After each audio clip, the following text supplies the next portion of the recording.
So do we want to lock down June 3rd or, sorry, 4th or, We can talk, I mean, I'm not really sure, I think Thursday before. yeah, it might not be enough time. Fun for everyone. I mean, last year, you know, we just kind of leave it open for people to come, but Did you see my email? I can't make it at 10 tomorrow. I To did, ask yes, yeah. questions, I'll but Yeah, we'll send a time. we'll figure it out. Yeah. who sent it? John Blaze. Your prop? You don't have to. His name's I also actually John. have it on. That are. So good. I put some of those in. I know, I think, that's awesome. So that should be. Oh, me too. I got it. I mean, I had no idea. I already got it. Oh, it came? Yeah. And then I got it thought, today. let I me was see like, who was oh. next to him. I said, no. Oops.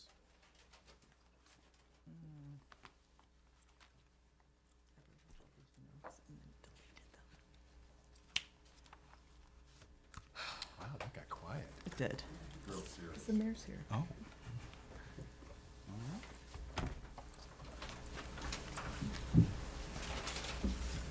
Good? Good. All right. Well, I'd like to call the May 14th Pleasant Ridge City Commission meeting to order. May we have the Pledge of Allegiance, please? I pledge allegiance to the flag of the United States of America and to the republic for which it stands, one nation, under God, indivisible, with liberty and justice for all. Could we have roll call, please? Of course. Mayor Scott, Present. Commissioner Budnick, Here. Commissioner Lenko, Here. Commissioner Perry, Here. Commissioner Schmier. Here. All right. Now would be the time for public discussion, items not on the agenda. I believe this lady was first. She's on the agenda. Oh, I'm so sorry. Please. I'm not on the agenda, and I was here before this gentleman. Well, thank you. My name is Joe Papillion. I own the apartment at 6 Woodward Heights, the apartment building in Ferndale at 131 East Oak Ridge, and the house next door at 137 East Oak Ridge. And I'm really here for two issues, one pertaining to the marijuana facility and the second, the bike path.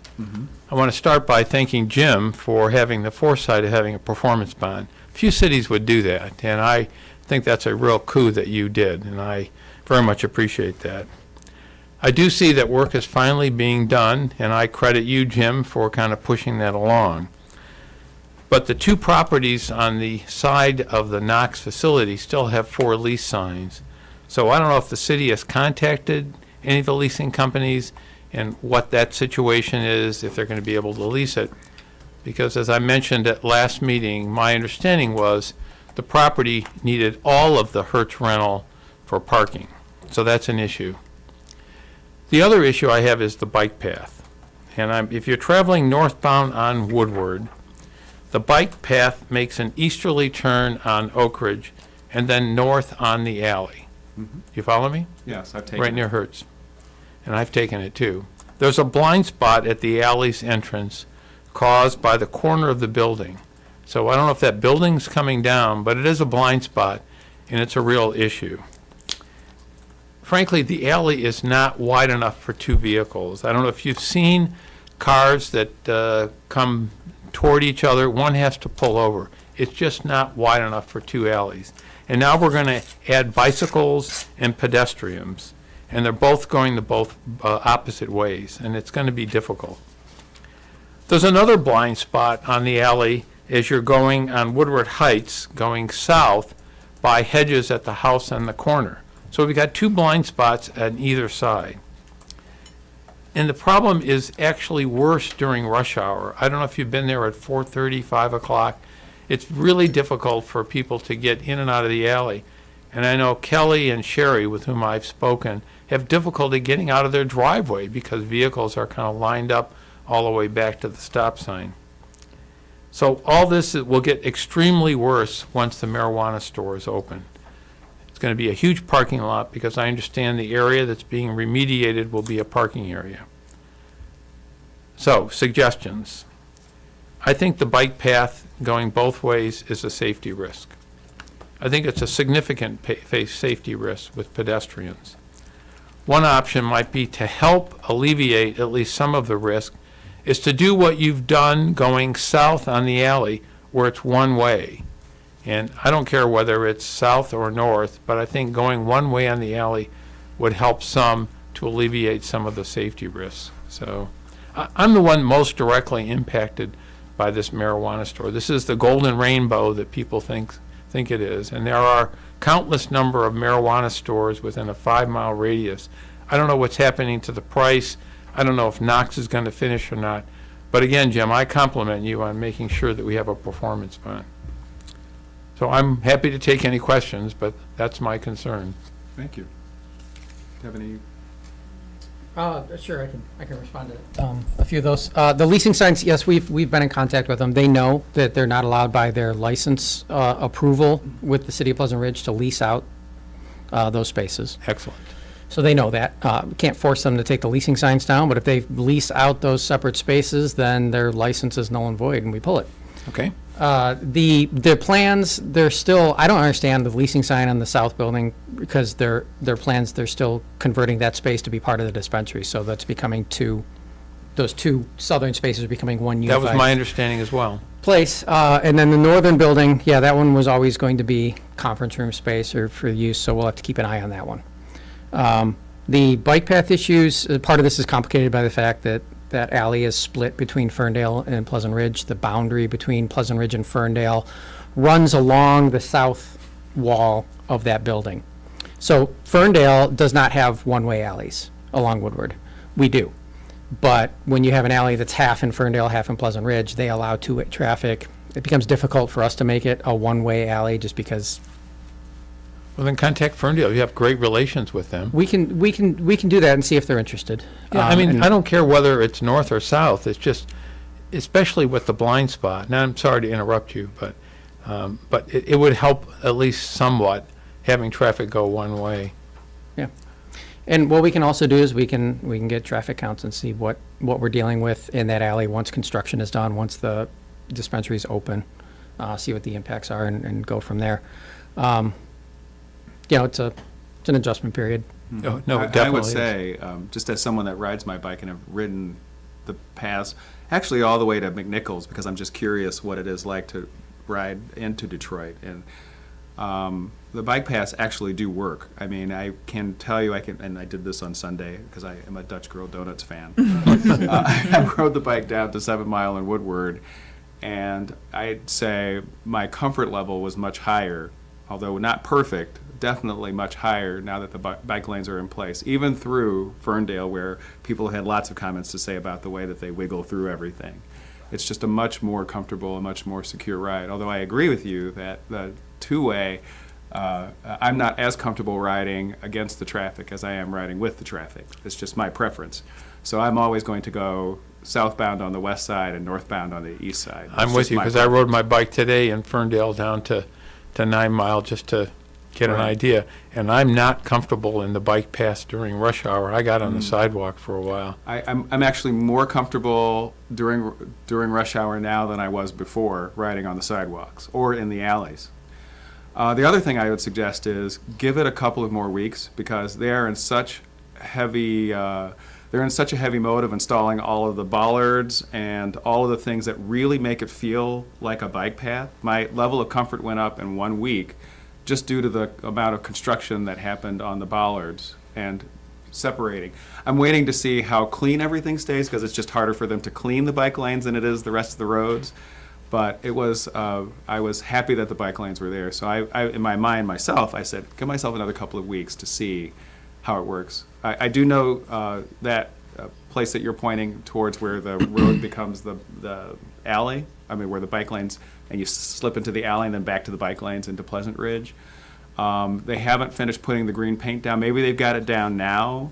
But that's you'll see where everything is marked, and that's another reason why I'd say give it another week or two, because I honestly don't know. I not know if you've seen it, Jim, what the last how they're going to stripe it and how they'll make it obvious where to ride versus drive. I just don't know. Yeah, your point is well taken, but again, having traffic go both ways in an alley that does not have enough room to accommodate two vehicles is difficult. So I really would hope the city would contact Ferndale and see if there's a way in which you can make it one way. Look, I want to work with you. I'm not trying to be an And antagonist by the way, here. it's not just you. I would Yeah. say if anybody has comments about the bike lanes, just let us know, because we're actually very curious how they work. Yeah. This And is I an used it tonight. experiment, and I think the experiment's working, but we're going to find things that we have to adjust. Right. Again, I'm the one most impacted by the marijuana store at this location, so. But again, thank you, and Thank you. probably see me next month. I have, actually, I have one comment to Yeah. add too. When we were talking to Knox, and I think you were probably watching, maybe you were here, but was. watching that, a lot of what we were talking about too was making sure that they understood that this was going to be a shared space, not only with cars, but with bikes. So it was something that we put in their head and talked about a lot during that process too. So hopefully, if and when they open, they will continue to be aware of the fact that it is a shared space, because we did make sure they were aware of it at the time. And I can assure you that if I think that they're not, you will see me again. I so. am sure that's true, so thank you. No, As you and know, you are welcome. no, thank you. All right, thanks again for hearing me out. Thank you. Thanks, Joe. Go ahead, Ed. Sorry, I know he had something to say too. Oh, are you talking about that? The marijuana? Please go ahead. Tom Henderson, 53 Wilbur Heights. You guys all know me. You've known me for years. We've talked way too many times. I have a quick statement to read.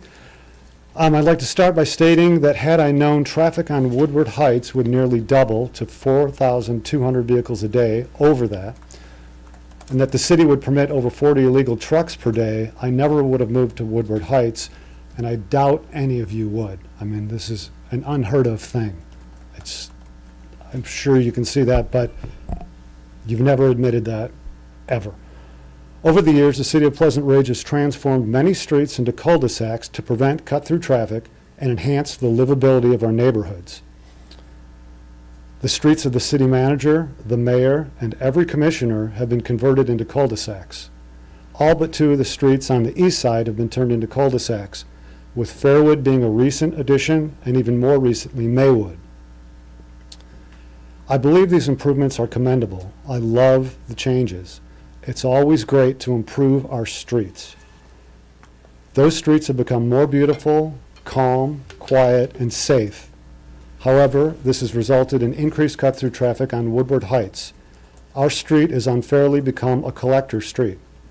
Woodward Heights was left to bear the brunt of the cut-through traffic, and this is unfair.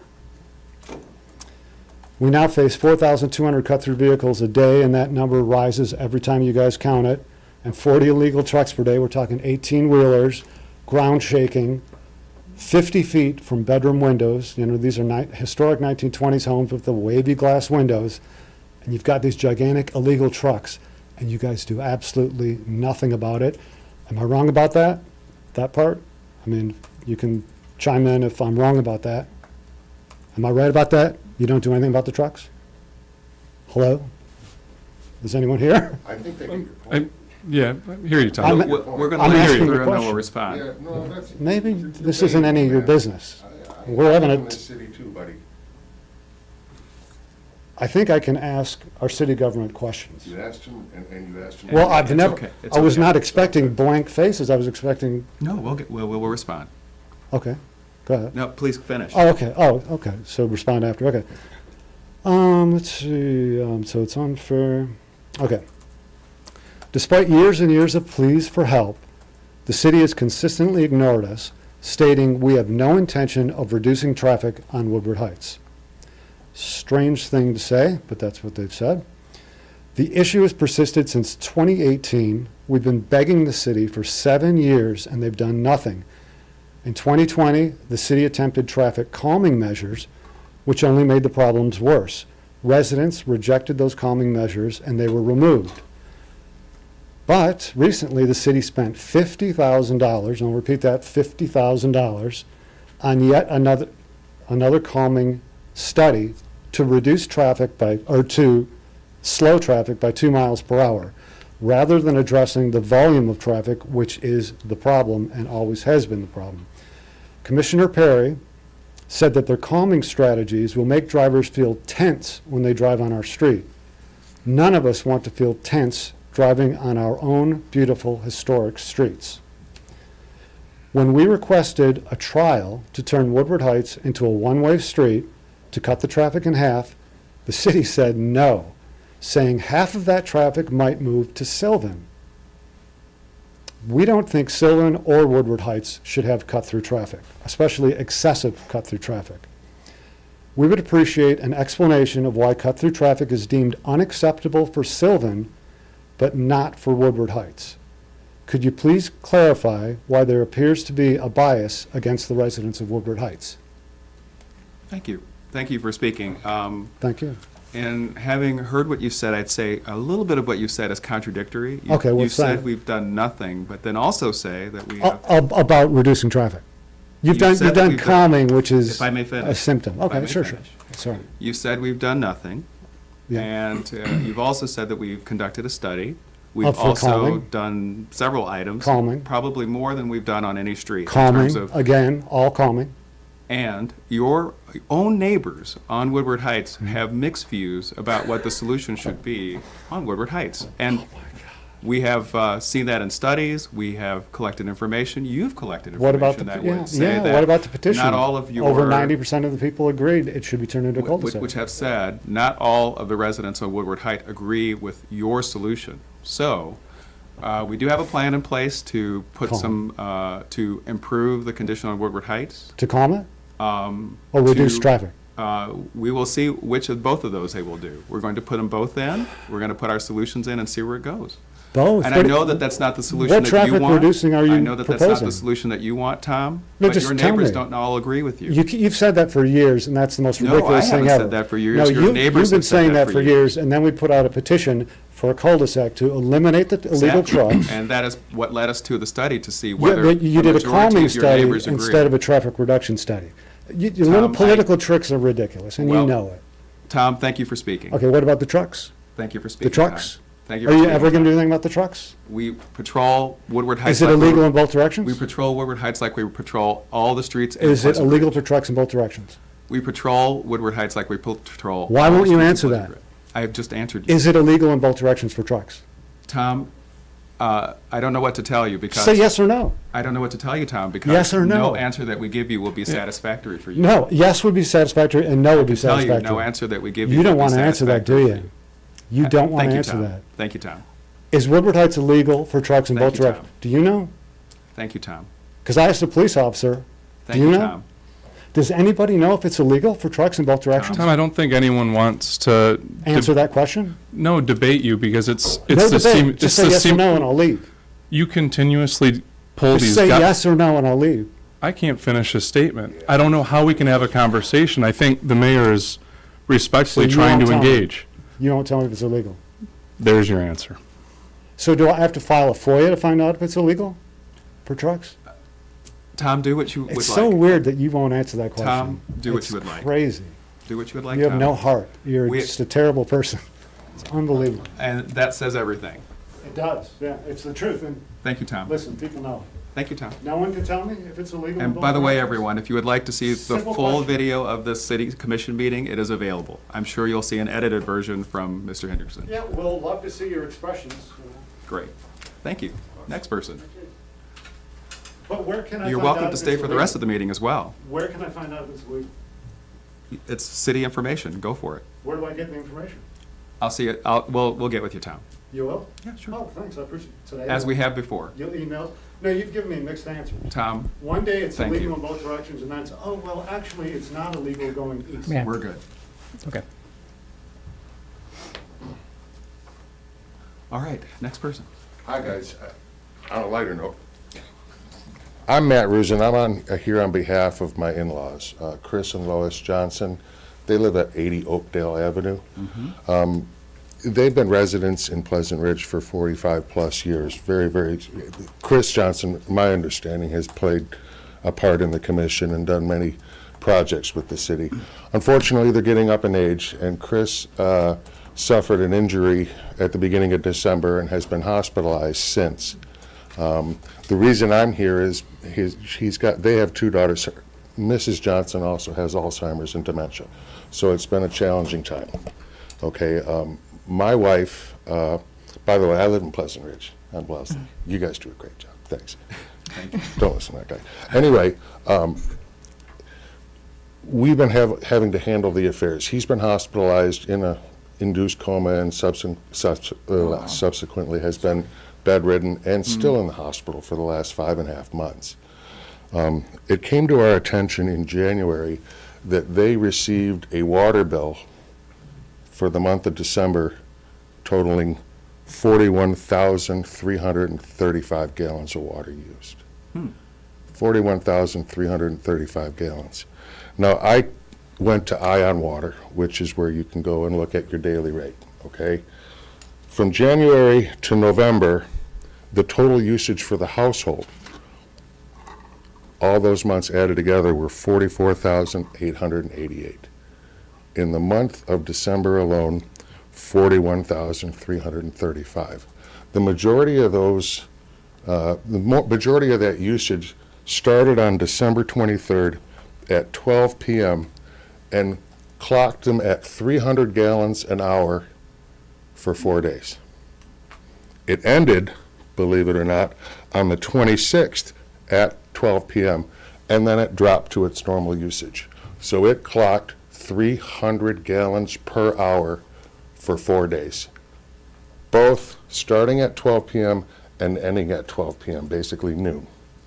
Now, the research that I've done, the maximum allowed is 2.2 gallons per water, 2.2 gallons per hour, or, per hour, in order for you to get 300 gallons, they would have had to turn on every single faucet and leave it running for 4 straight days. And that didn't happen. Now, when we brought it up to the person that's in charge of the water, her response to us was, well, prove that you didn't use it. What I want to say is prove that we did. Especially in December, we're not doing any watering outdoors. There was no issue as far as sprinkler leakage and stuff like that. And I'm standing in front of you to find out a way. If you look at their usage over the last 4 years, in June and July, they used 7,000 gallons and 6,000 gallons because they were watering their lawn. But every other month, it's 3,221, 3,054, 3,112. I simply ask that there be something that can be done. I have to admit, my wife lived on Oakdale, right next to the elementary school, and she had the exact same problem happen to her, where she was clocked over 3 days when we weren't even there. We were up on vacation, and we were clocked at 20,000 gallons a day. Now, this is not us using that water. It has to do with, I believe, a glitch in the system, okay? If you look at the usage over the last 30 years for these people, they've never used 41,000 gallons in a month. I don't think anybody here has ever used 41,000 gallons in a month.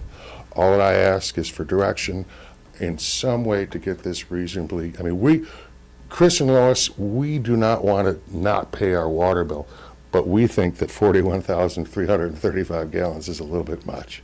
So all that I ask is for your direction so that we can get this resolved in a reasonable manner. What do I do? Jim, want to take it up later? Generally, the water meter, it's impossible for them to transmit usage for water that didn't go through the meter. Just the way they're built and designed, and we have cellular meters now, so we get those reads every hour. And unless water's flowing through that meter, it can't register usage that isn't happening. So there's a process. We can do a bench test of the meter. Look, I'm sorry to interrupt you. I did the bench test with Ferndale. The problem is nobody comes around and reads that meter. It is done wirelessly. Correct. And, whether it be a power outage or some kind of glitch in the software, it has happened. It happened to my wife in Ferndale. So, again, clocking 300 gallons an hour straight for 72 straight hours. Now, that's, if there was a leak in the house, we would know it. You would see it. If there was a leak in the yard, you would see it. It would be pooling up. So 300 gallons an hour for 72 straight hours over Christmas there has to be something wrong. I know it's a mechanical means. And then that is, you know, they do it every couple hours, and it's taken up and whatever it may be. But I'm saying 41,000 gallons in a month is unreasonable. Would it be okay if we got back to you, because I don't know we could I'd solve be it at the happy moment. I'd love that. Okay. Yeah, I I mean, will- we'll have to check with the manufacturer. I'm not familiar with a meter recording phantom usage. Right. It's never happened. Not saying it's impossible, but. Yeah, no, I I simply asked for a Have chance. never had. I don't know even how to start. Right. Looking into that, We so. can't do it this evening, though. Oh, no, I'm not asking you to. All that I'm asking is for the ability to come to you and sit down and share Sure. information. And, you know, we do want to pay the bill. There's no question, Yeah. but we don't want to pay for 41,000, if Got you it. know what I'm saying, if that's, so who would I contact? I can contact, Jim? call you? Yeah, send me an email, city manager Okay. at cityofpleasantridge.org, and then I'm gonna have to go outside, Okay, probably the manufacturer, somebody for this, because, I mean, like I said, we've never ran across this before. well, so- I hate to be the first, but, Yeah. you know, I mean, you know, you never forget the first. right? Hey, guys, thank you very much Thank for you. your time. Thank you so Okay, much. God bless Yeah, you. thank you. Thank you for all Anytime. your hard work. So just a question to that point, you know, in terms of process improvement, if we're getting daily reads, isn't it possible to have a real-time notification if there's a spike? Well, yes, as a matter of fact, George, I encourage every resident to download the Ion Water app, which is available through Badger Meter, and you can get it on your phone, and I've got it on mine. You can get leak alerts on your phone from your meter. We've encouraged this a number of times, so, Okay. yeah, it's in the App Store, Yeah. and you can monitor all of your own usage, and we've had leak alerts save people a lot of money. Just to say that, I mean, after going through it, we did notice that there was unusual usage from 1 a.m. till 6 p.m. It was a toilet that was leaking about 4 gallons per hour, so we were able to rectify that and stop it. So yes, it's possible. Thank you very much. Thank you. Thank you so Have a much. blessed evening. Next up. I'm not on the agenda, so It's I'm okay. either This public meeting or is you're full of public. surprises, so please feel free. Judd Zachary, 68 Devonshire, Pleasant Ridge. And I have about 4 items to mention. One is thank you for not using Roundup. I appreciate it very much. Hallelujah. I Yes. think, Just tell him we closed that loop. yeah, I'm just delighted. Yes. Thank you very much for your support. Thank you, Jim, for looking into it and digging deeper. That was, yep, thank you. I really appreciate it. And I'm sure many other people appreciate it too. Storytelling in Ferndale is going really, really well. That meets every Thursday at 1:30. And in Pleasant Ridge, it meets on a Thursday, the first Thursday of the month at 11 o'clock. And we're just going to have one more storytelling time coming up. One of the other things I'm working on is American Sign Language, and we are able to use the rec room if it's possible. But Ferndale is looking into it so that we have an instructor or just people who want to use sign language. So that's really good. The last part is deals with my visual aid. It's a yoga mat. There's free yoga on this coming Friday at Oak Street Health. And it's almost like basically every other Friday. So I just want to let you know about that. And I was wondering, what kind of visual aid could I use today? That's a But good one. it's chair yoga, so you really don't have to have a mat. Any questions? No, thank you. Thank you very much. Thank you. Thank you.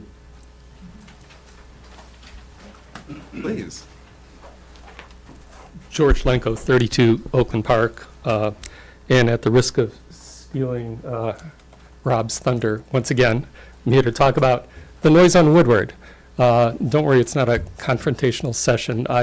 Even though I wasn't entirely satisfied with last month's meeting, which, you know, the takeaway was, you know, there is an existing law, why don't we enforce it? it's complicated was the message, and what I've learned researching this further is it's complicated. Do want to call out thanks to City Manager Brookman, Mayor Scott, Chief Reed for doing further research, as I have as well. So it's feeling like an ongoing dialogue is what it is. What's happened since then is pretty cool, is Mayor pointed out that there's legislation in Lansing in committee that will tighten up the law.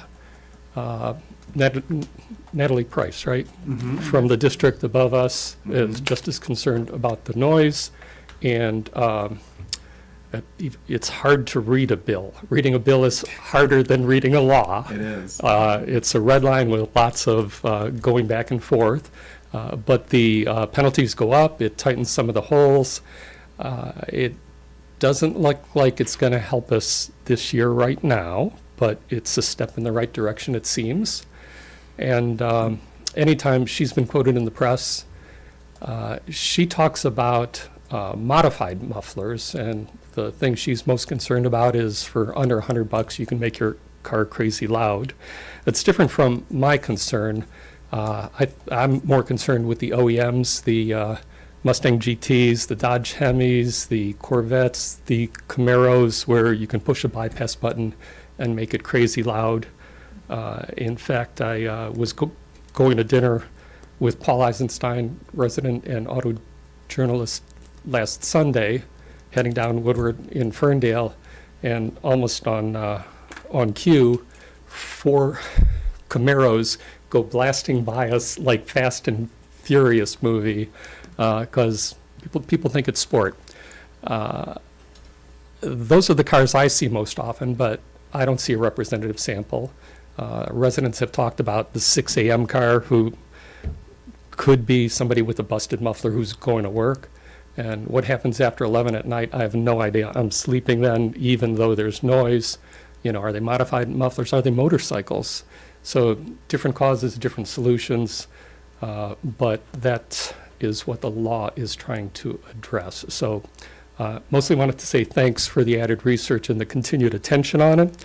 If you don't already know, many residents are concerned about it, not just this guy, like many residents are concerned about it. And what I wanted to offer up was 2 possible near-term solutions. When I was doing the research, I first thought the pending law called for quiet times, and when we dug a little bit further, it's not the Michigan law, it's actually local cities who have ordinances for quiet time. The one that I found right away was in Southgate. I forgot what their quiet time is, but imagine whatever, 10 p.m. to 10 a.m. being a quiet time for enhanced enforcement, whatever enhanced enforcement means. But simply going on record with a quiet time ought to have some value. And Mr. Mayor, I know you have dialogue with the other mayors up Woodward. You know, in concert with the other cities, if we all simultaneously announced the very same quiet time, that would be a powerful statement. I don't know how enforceable it is, but that is a doable statement for this summer right here, right now. And then the other idea I'd like to suggest, and I've been suggesting it since I was a city commissioner, is our piece of Woodward is unnaturally fast. Mind you, it's the same 45 miles an hour as in Royal Oak and Berkeley and all the way up. But south of 696, we've got the only half-mile stretch of 45 before you have to step on your brakes to 35. And I've been cautioned for a long time that Michigan law works against us in that be careful what you ask for. It used to be that if you called for a traffic study and you find people are going faster than you thought, the speed will be rounded up to the next 5 miles an hour above where the 85th percentile of the driving is. The governor just signed a law beginning of April to make it easier for cities to slow traffic down. Any city can round down instead of rounding up. And then beyond that, if you have mitigating factors, you can take it down to 50th percentile. Do we have a mitigating factor? Yes, we do. We have the bike lanes in partnership with Ferndale at 35 miles an hour in their district. I think that's powerful argument for us to push for 35 mph. And the reason I'm talking about this in the context of the noise issue is that the current legislation and the proposed legislation actually has two different standards for noise. It's 76 decibels for streets 35 and under. It's 82 for streets over 35. And I would like to see us be an 35 and under street, 5 fewer decibels of noise, and that's actually a big difference in terms of what one would hear. So just wanted to leave you with those two thoughts on nearer term improvements.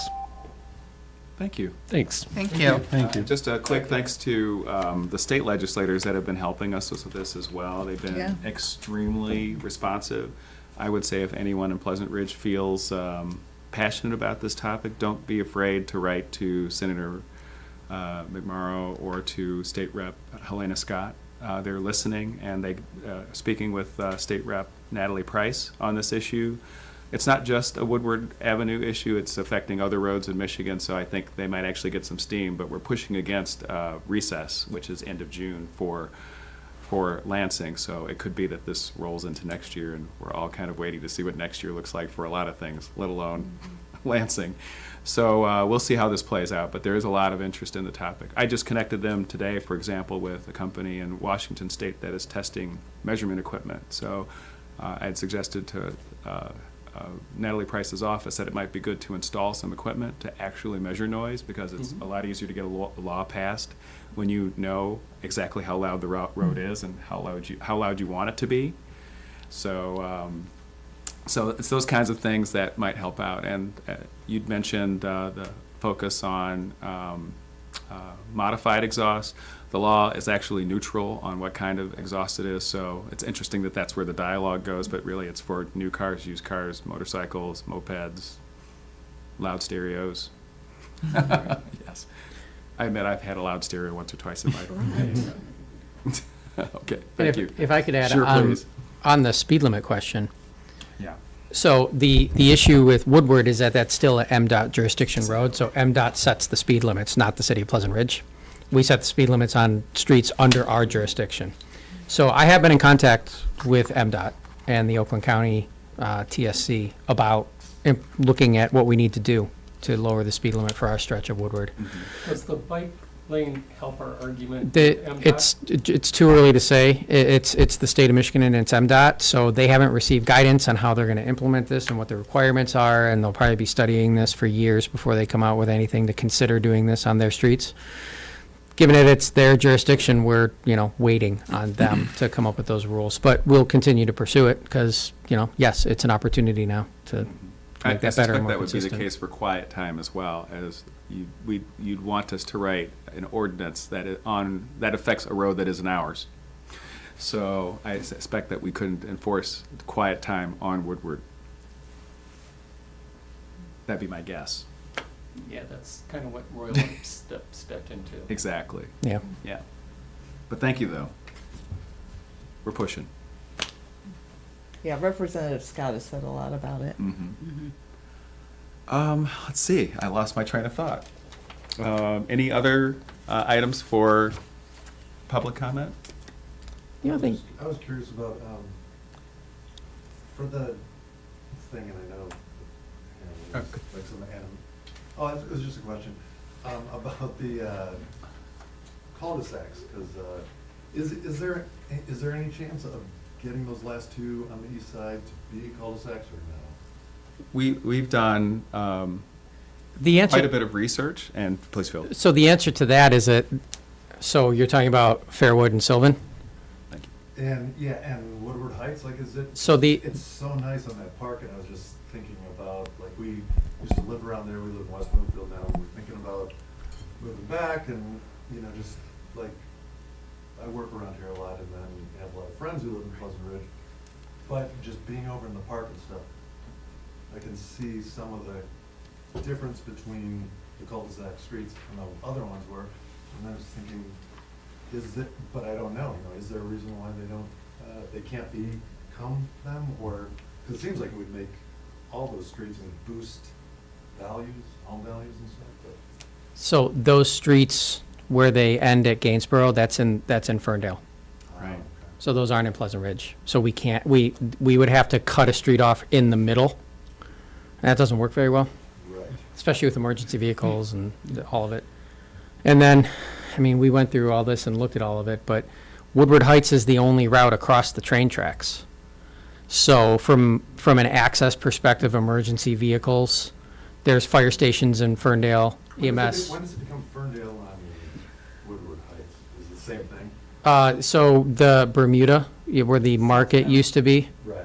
the southbound Bermuda, the middle of that street is a boundary between Pleasant Ridge. So if you just take that line and draw it straight north Right. through the next blocks, so part of our park is in Ferndale. Right. Yeah. So the outfield of the baseball diamond is in Ferndale. Right. So I hit that to another city. So that's really the issue with closing streets over there, Right. the remaining ones. So what would be the one with Woodward Heights on it? If Bermuda is the end, couldn't that be a cul-de-sac, or what's the reason that? It systemic changes to the road network have a lot of knock-on impacts. And it is true that we turned Fairwood into a cul-de-sac at Woodward, and that happened 15 years ago. I don't know. The other streets that were, turned into cul-de-sacs were, we measured traffic, there were 80 cars a day that used the street. It was almost nothing. Right. So there's no purpose, really, and it didn't change traffic patterns for anybody. Cul-de-sac, taking a half-mile road, Woodward Heights is a half-mile road. I'm sure this is going to be on a video somewhere. Because So- it is a half-mile road. It's a half-mile road. So you cul-de-sacing a half-mile road that's a major point of access in and out of Pleasant Ridge across the train tracks, when you have to get emergency vehicles, fire trucks, those are coming from Ferndale. And it's, it's not as straightforward. And if you cul-de-sac Woodward Heights and we can't cut off all of the streets and basically turn Pleasant Ridge into a, non-accessible community, we can't do that on Fairwood and Sylvan because those end in Ferndale. So Ferndale would have to agree to cul-de-sac those streets. They're not interested. So if we cul-de-sac Woodward Heights at the city boundary, then all that traffic just moves to Sylvan. And people have made investment-backed decisions when they buy their houses. They buy on one street or another based on the set of conditions that exist today. And, those are all the things we have to weigh. We represent and manage the interest of everybody in the city. So, we went through all of this. You can go back and watch all the videos. There's a study we did. There's 3 or 4 public input meetings that we had on this. The city commission voted on considering this. So it's all been studied, and And you it's can kind find of a history settled this matter. on our website, so you can go back and look through all of the survey results. I don't want to lose the point that a lot of the residents on Woodward Heights have mixed views on the right solution for the street. So we could pick one way and end up in another discussion with another group of people. So I think, we've got some work planned for Woodward Heights. Sadly, we've not been able to get it started yet. We'd like to get that going, and It will get done, but, Yeah. yeah. And we were cleaning out the vault and found old minutes. In 1993, there was a demand that we do a citywide traffic study right now because traffic is so terrible. And then in 1946, there was a demand to make changes on Woodward Heights because the traffic is so unbearable. So, Those damn streetcars. something. Well, and that's what I do think the solution that is coming will make a difference. I mean, I have a couple friends who are not maybe the biggest fan of the bike lanes and things like that, but they have even had to admit it has slowed the traffic on Woodward up here down to much closer to 35. And I think that we're going to see a really good impact from the solutions that are coming on Woodward Heights, like how it creates the chicanes. And what it does is it does create, instead of it, right now it's such a wide open, just straight shot where you can drive fast, especially, there are many times in the day where there's no other traffic on the road. And so it makes it really easy to speed. And this will really help change that. And I think it'll detour a bunch of the trucks as well, too. because it won't be very comfortable to do that. What if it's like the apps too, like I know out where we live, there's one along Orchard Lake by St. Mary's. Everybody uses it and it's a very narrow street and it's way faster and it would always come up on a GPS if you're. Right. There's definitely, And then all of a there's sudden, definitely it been. just disappeared. Yes, I've spoken with people at Apple and how did- people at I wonder how Google they on their do that. maps, and you can continually request changes to identify roads as neighborhood roads versus thoroughfares and whatever on their algorithms, but it doesn't stick because of how people use the road. Because the And next it's- road does that. Because the next road does that, and although people don't actually like when I say this, Woodward Heights becomes Stevens, and literally it's your path from Pleasant Ridge and Royal Oak and Ferndale practically all the way to the lake with a couple of breaks. Right. That's how the road has been since the 1930s, give or take an assembly plant or two that have broken the path. So it's the nature of the road, as Jim has pointed out. It's popped up as an issue periodically. We're in that period right now where it's an issue again, and we're trying to address it, and we're hoping to get some changes in to improve Yeah. that. If The other thing I want to point out too, just to make sure that the facts are on the record. Yes. We are continuously taking traffic counts. We have a small radar box that doesn't, you don't know it's there. So it doesn't alter the behavior when it's measuring. And we've been measuring Woodward Heights. There were some statistics thrown out, and in June of 2022, yes, we measured 4,351 cars on Woodward Heights. That was in the middle of the I-75 traffic disruption. We took traffic counts in September of 2022, and it was 3,900 cars. March of 2023 on Woodward Heights, it was 3,300 cars. April of this year, so 1 month ago, it was 2,981 cars that were using the street. So you can cherry pick whatever data point you want out of those, but it just points out that we have a regional street network. It is a system, and disruptions cause, knock-on effects elsewhere. So it's not just one point in time. Right. And the construction around us has been so, altering to people's paths too. Yes. Sure. And just to reiterate what I know you had said, but for you too, I mean, the study that was done was a very, very detailed study. I mean, we had professionals who came in and looked at all of the different alternatives, looked at what it would result in, what the cause would be, and we did have all these public meetings. So for you or for anyone who's interested, I mean, it was a really dense and detailed study of all of the different options. So I would really encourage anyone to go back and to look at that if you have any questions. But it was really thoroughly done, and it was about a year ago that we did it. So again, all of the options really have been explored, and I do agree with what Commissioner Perry said of, once we get this in place, I think we are going to see some significant and great impacts in not only slowing down the traffic, but Reducing in the hope, choice, yeah. reducing it as the street becomes more unpleasant to drive on. So, I Or feel. less speedy to drive on. Exactly. It'll More- still be pleasant. Oh, it will, It's a very pretty obviously. street. But yes, again, I feel very confident that the study that was done was very, very thorough and looked at all of the different options. And again, I encourage everyone to go back and read through that if you do have any questions. Some light reading. No, but Lots of really, it looked at pictures. all of the Lots of different options. So if you've thought of something, it was studied. I mean, all of the different solutions, cul-de-sacs in the middle of the street, all of it. I mean, it was looked at, and the impact was analyzed. And there's not, it does say, because I know that with I'm trying to think of it as an Orchard Trail or something, but it lets people cut through, and I use it all the time. But also, it says, go through trucks, so trucks, but it's really narrow too, so, and maybe that's even like what you're talking about, because I'm sure some trucks would probably try it, but they don't, because it's so narrow. Well, You yeah. barely get two. Well, that's the cars. point. Make it 'Cause this will unpleasant in create, Pleasant like a Ridge. very much a chicane situation Right. where it won't be as comfortable for trucks. Right. at So all. they're not, because there are signs up right now, Yeah. right? Okay. Yes. So, sir, just for the record, I'm sorry, your name and address? Dan Miller, Uh-huh. I live in West Brookfield. It's okay, we just need it for the. Oh, we- 7146 Arrowwood Drive, Westbrookville 43324. Thank you. Yep. We just happen to know everybody else, so. Who's this interloper? It's okay. All right, any other items for public discussion? Oh, my goodness. All right. Liaison reports. And adjourned. Commissioner Perry. Thank you. I had made great notes and then I lost them. The Arts Council met on, April 24th, and we had a really great meeting. It was, we had a great presentation by our planner, Nunez, Ralph from Nunez Design.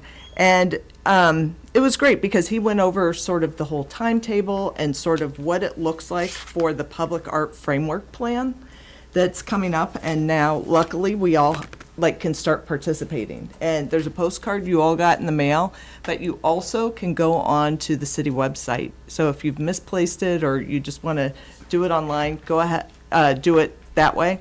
You can go ahead and check it out on the city website. It'll be open through, is it like Friday or you think Monday? It says it's going to close on the 17th, but we'll leave it open through the weekend. Okay, great. So, so definitely, it only probably takes about 10 or 15 minutes, and it's great to sort of think about the city from the perspective of, where could we add some public art and what type of art you would want to see. But it was great because Mr. Nunez went through the survey. He went through this, they're going to bring in the stakeholders, so a lot of the different business owners and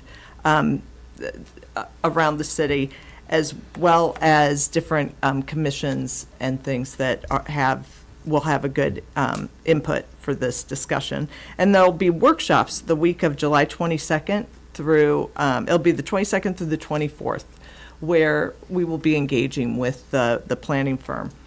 And the other really cool thing was the Arts Council did the survey ahead of time, and so we went through everybody's input. So it was great to sort of see where everybody's heads were and hear all kinds of different perspectives.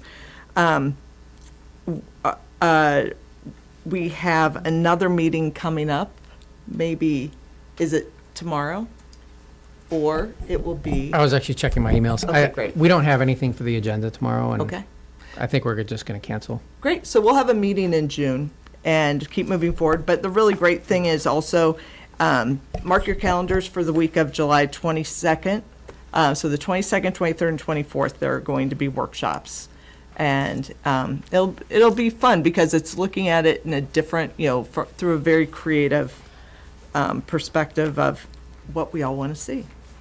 So thank you all. Stay tuned and we'll keep updating you. But this is available on the city website under the Pleasant Ridge Arts Council.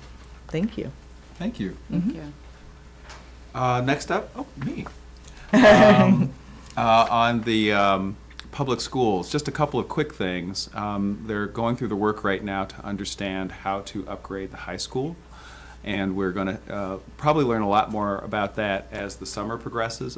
They are aware that in addition to what is likely to be a binding request for them, there's also a millage request coming for Ferndale. So we're going to see all of that play out over the next few months. It's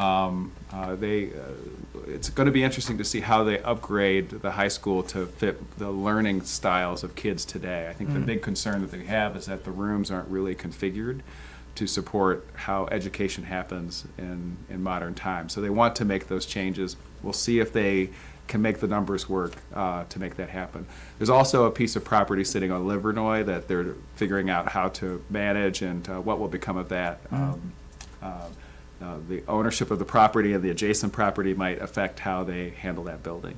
And you're going to see lots of people running for the school board probably, because I think there are 3 open spots on the school board. So prepare to get lots of little 3x5 cards or 4x6 cards in the mail about the school board seats. If you know anybody that's interested, I'm sure it would be a good time to talk to the current and other people that have been on the school board to understand how that works. I think of it this way: their budget is bigger than most cities' budgets, and they're handling our kids. So you kind of want to know who's doing that job.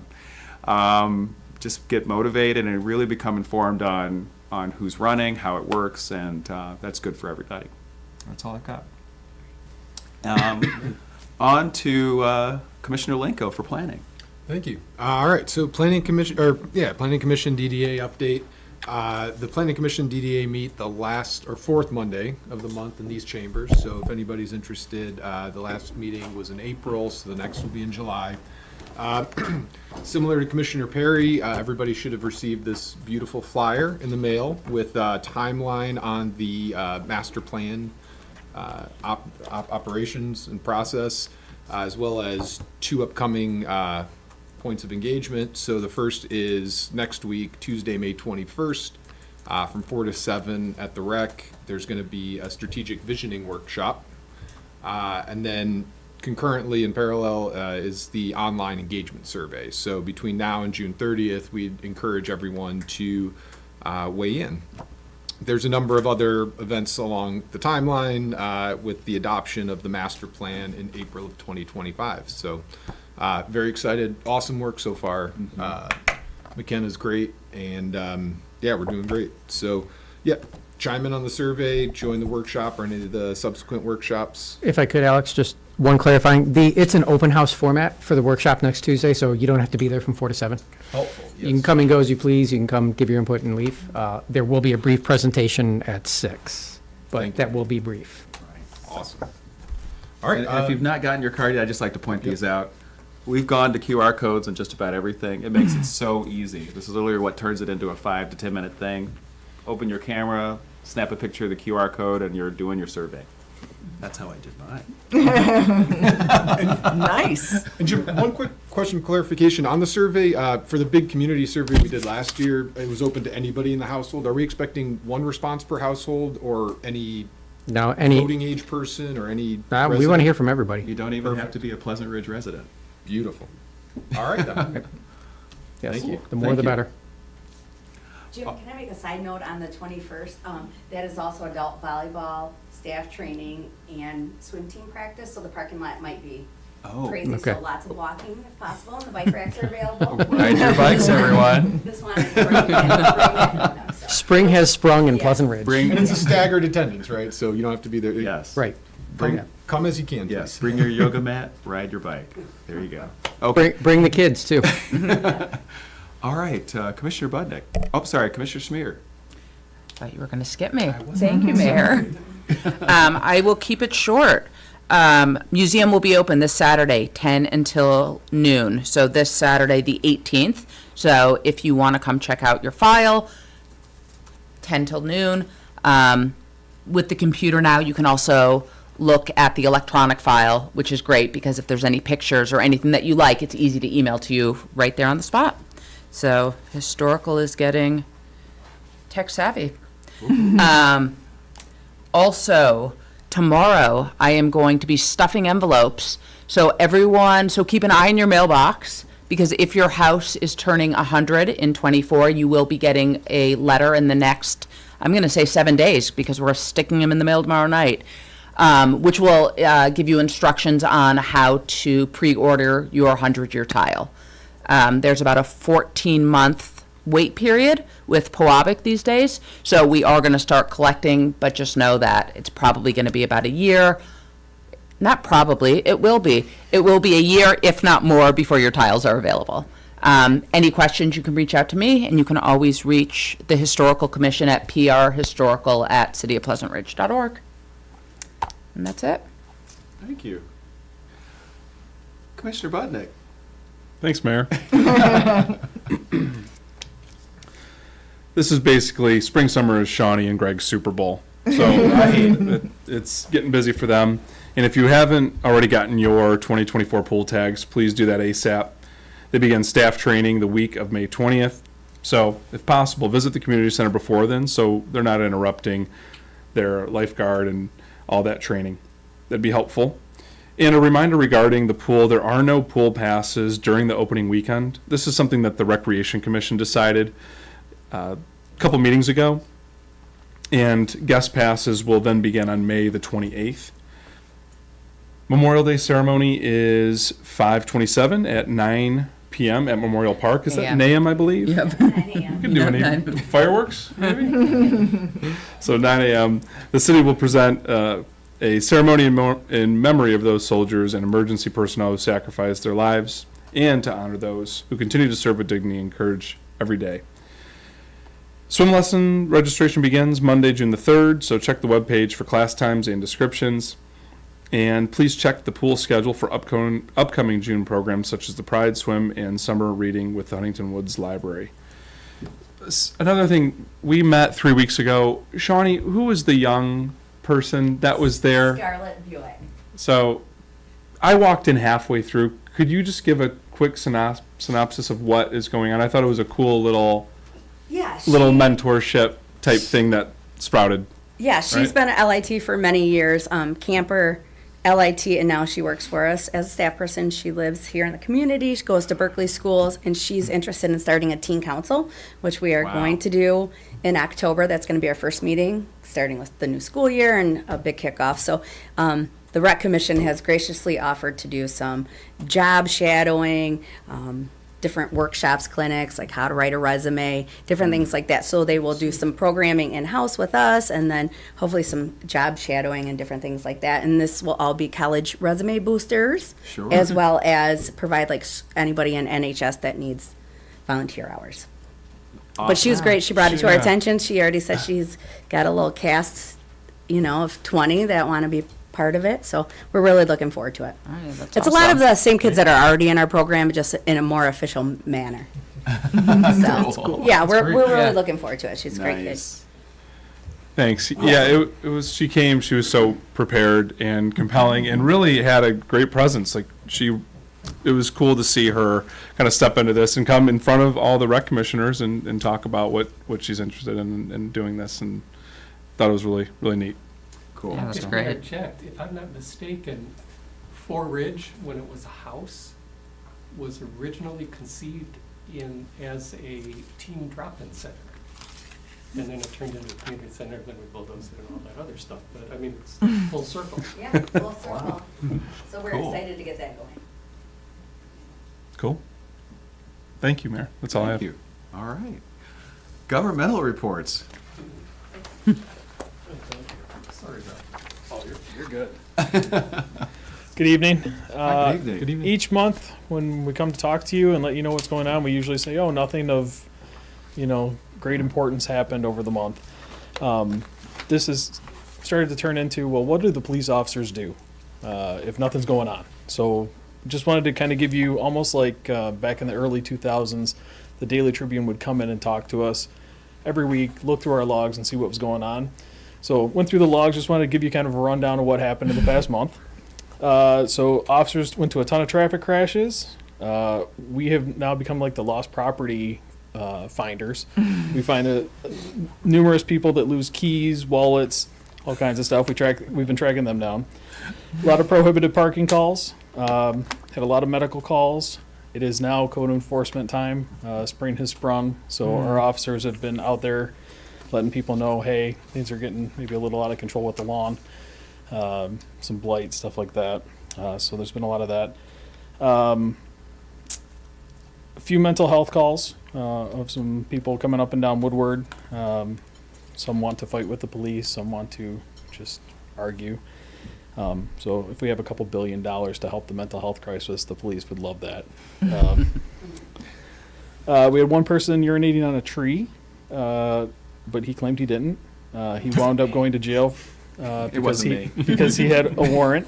Our officers have been out at night, got a few drunk driving arrests, and we've been doing a lot of traffic details. As Mr. Lenko knows, we've been out on Woodward a lot, especially at night. Our day shift officers have been out on Woodward Heights at least 6 times in the past 5 days, looking for trucks and loud noises.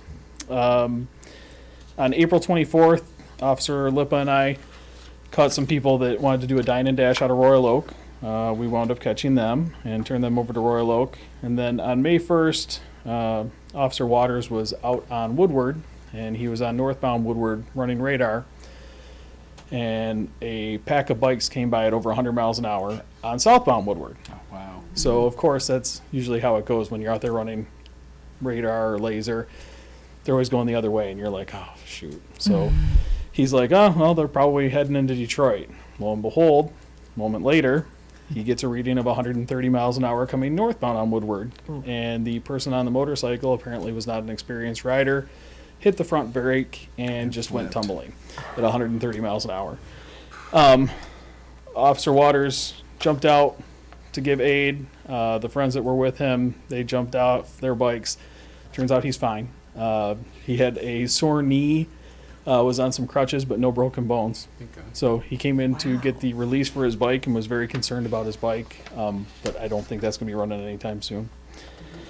So just a little bit of a wrap up for the month so you guys know what was going on and what our officers were up to. Oh, I'm sorry. As of Saturday night, I got a call from Lieutenant Tyler. You probably saw in the paper or on the news about Berkeley Days. Berkeley Days got a little out of control. They called for assistance. Officer Johnson shot up there immediately when Berkeley called for help. Officer Tyler came in to help cover the road and help up there if they needed anything. So that was basically our month. I had the privilege of going out to Grand Rapids for a conference this past week and just wanted to give you a couple things that I heard about.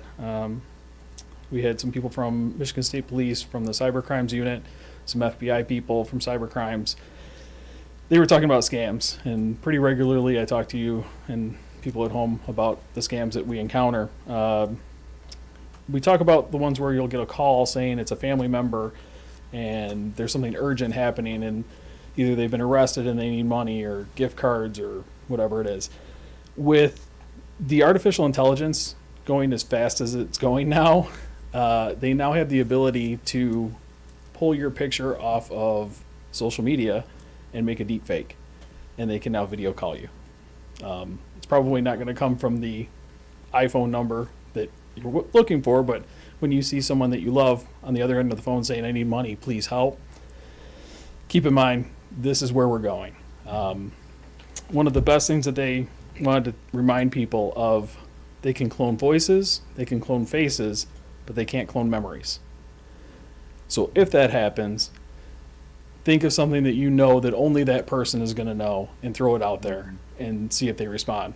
If they don't, hang up on that call the person directly, say, hey, did you just call me? Figure out what's going on. One of the other ones, it has an interesting name. It's called the pig butchering scam. So the way that this comes out is with a cold call, text, email, something along those lines of, hey, John, how are you doing? Haven't talked to you in a while. Oh, my name's not John. Once they get you talking, kind of drum up a friendship, whether it be on a text message or whatever, they'll talk about crypto. Hey, I have a crypto opportunity for you. If you do $100, you could get a 15% return. If you do $1,000, you could get a 20% return. You do $100,000, you can get a 200% return. They'll have you go through a legit website like Coinbase, crypto, but then they will link it to another website that will show you what your return is, and they will make up a fake invoice of all this money that you have until you try to withdraw. Then when you withdraw, you need to pay the taxes on it. Oh, you didn't. Well, you know what? If you double it, you only have to pay 1/3 of the tax on it, and it keeps going and going and going and going until you have nothing left. This is happening a lot. People are losing their lives because they lose their life savings and they don't know what to do. So, when someone says, "Hey Joe, how's it going?" and your name isn't Joe, just delete it. Don't respond.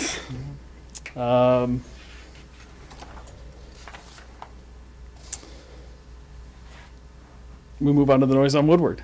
Our officers are out there. You probably see them every day and night. We have the noise meters. House Bill 5696 is in committee. Went to Transportation, Mobility, and Infrastructure Committee, I want to say 2 weeks ago. So we don't know exactly where it's at.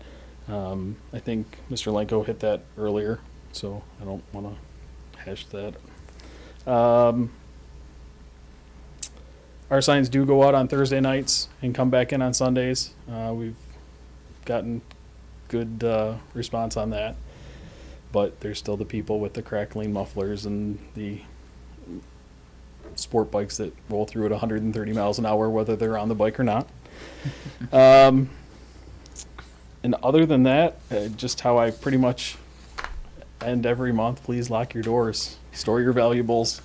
We're moving into summertime and people are gonna come by and start checking those cars. We're on a listserv with detectives around the area. It's happening all over already. So most of the time they aren't gonna break in to get into your car. They're just gonna check the door. If the door is open, they're gonna take what they can, jump out, and they're gone. So please lock those doors. And I'm here for any questions or issues that you may have. Thank you. Can we do a question from the floor? Oh, boy. So, I'm often driving back from Oak Park at 3 o'clock, picking up my grandson. But twice, I'm telling you, in the last 8 weeks, I think, there's been there have been 2 accidents at Service Drive, southbound Woodward. And I don't know how dangerous that intersection is. You may have commentary on it, but then as I was thinking about it, I can't even guess how Ferndale Fire gets to it, because relative to where the fire station is, that's a goofy location. Our majority, yes, we do have them there semi-regularly. Our majority are usually back at Washington. Was it at Washington, like where the bridge comes over by the zoo, or was it right at southbound? It was right at eastbound Service Drive. Southbound Woodward. It was at Millington, but it was just like that little notch up with the turnaround and all that stuff. Yeah, we've discussed it. A number of years ago, they retimed the lights there, and they actually decreased our crashes dramatically. Most of our crashes happen back further, more west I'm familiar on with 10 Mile. that issue. When the further one was green and this one was still red. Correct. People read Correct. it wrong. They've retimed them. They actually switch a couple times a day after the rush hour. They switch a little bit more so that more traffic moves through, but they make it so that they're forced to stop. If they don't stop at the first one, they're getting stopped at the second or the third. Yeah. So, but yeah. We do have a bunch of crashes, but they've decreased dramatically from years ago. So. Cool. Thank you. Thank you. Thank you. Thanks, Chief. Any other governmental reports? I don't think so. Consideration of the consent agenda. I will make point of one particular item on there. It's June is National Gun Violence Awareness Month. So if you could just check out the meeting packet and read through that resolution. May we have a motion? Mayor, I move the consent agenda be approved as presented. Second? Any comments? Yes. Mr. Mayor, I believe we have a representative Oh, from yes, of the course. gun safety Thank you. awareness. Would like to speak. I want to thank you again for endorsing our Wear Orange proclamation this year. It's really important to us to get the word out that gun violence is still a huge issue in America and growing, actually. Yes. But there is some good news. I spent today we had our Moms Demand Action Advocacy Day in Lansing, and I spent the day up there talking to various lawmakers. And, you know, in the last year, we've got some pretty amazing bills passed: universal background check, our red flag laws, enhanced protection for victims of domestic abuse, and safe storage. There's a bill pending called Safe Homes, Safe Schools, where they want to make sure that word goes out to every parent, through schools probably, that guns have to be locked up. If there's a house that has a gun in it and children live there or visit there, that gun owner is responsible. If anything happens with that gun and the child, for a misdemeanor or a felony. In fact, if the child dies or anyone dies as a result of a gun accident. So that's out there, and thank you so much for hearing us. Oh, thank you. Thank you for you. bringing it to our attention Yes. every year. What is the day to wear orange? I know every day is gun awareness. Yeah, it's the Safety first Day. Friday, which was June 7th June this year. 7th this year. June 7th, thank you. Thank you. Thank Thank you. you. Thanks for coming. Any other comments? We take a vote. Commissioner Lenko, Yes. Commissioner Schmier, Yes. Commissioner Budnick, Yes. Commissioner Perry, Yes. Mayor Scott. Yes, the motion carries. All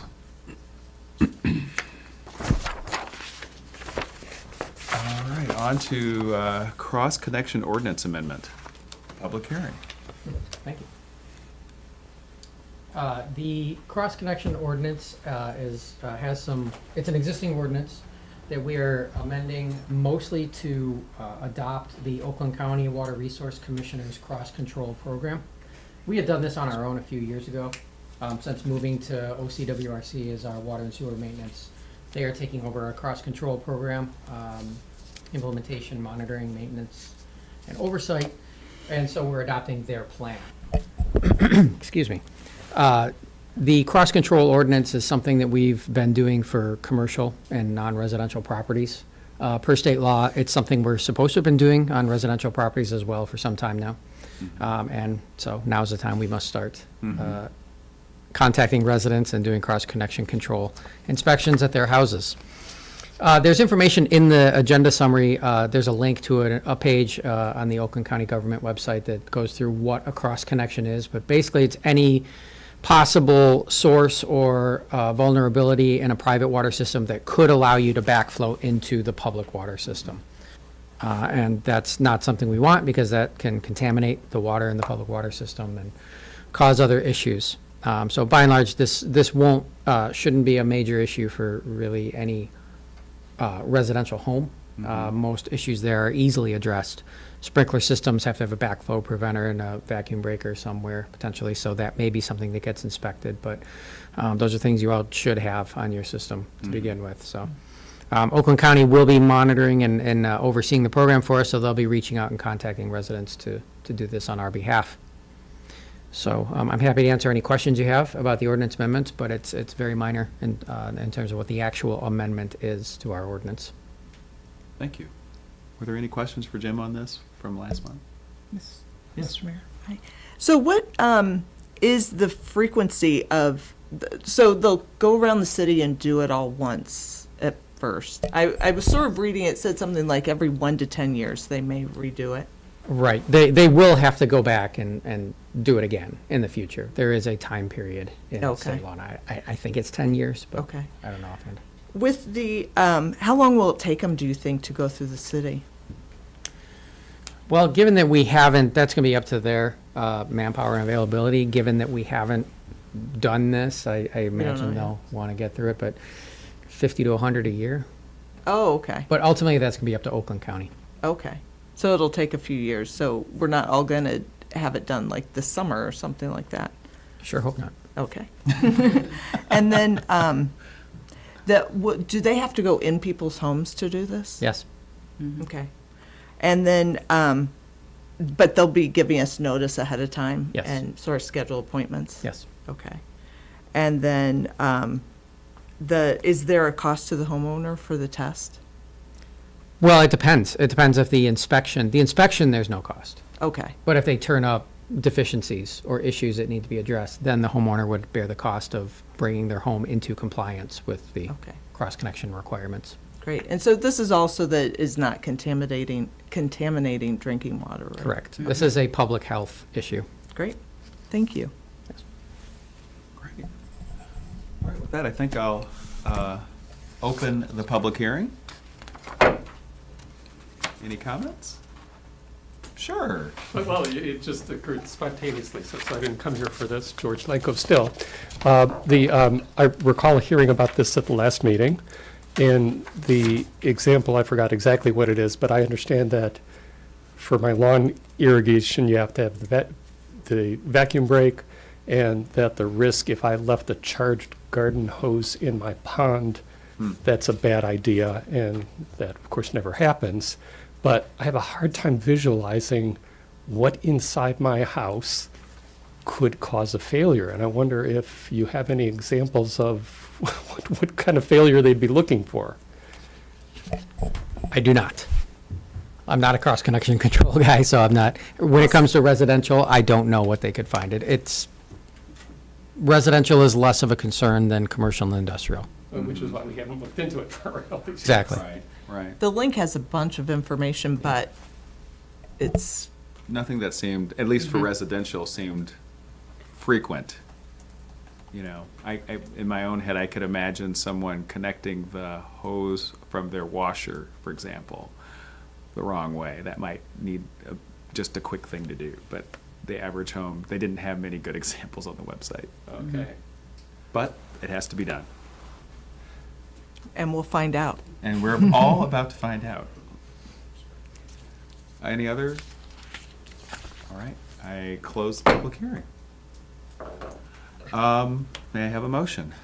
Mayor, I move the proposed cross-connection control ordinance amendment be approved. I second. Any other comment? May we have a vote? Commissioner Schmier, Yes. Commissioner Perry, Yes. Commissioner Budnick, Yes. Commissioner Lenko, Yes. Mayor Scott. Yes, the motion carries. Okay, on to 24-25 utility bill rates. Jim? Thank you, Mayor.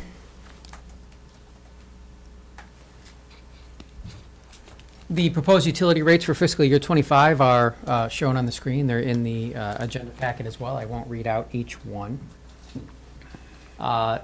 These are implementing the water infrastructure project, so again, more information about that. I think we all know about it by now, but not everyone may. So if you want more information about how we plan to completely reconstruct our water infrastructure system over the next 20 to 25 years, there's a lot on the website about how we plan on doing that.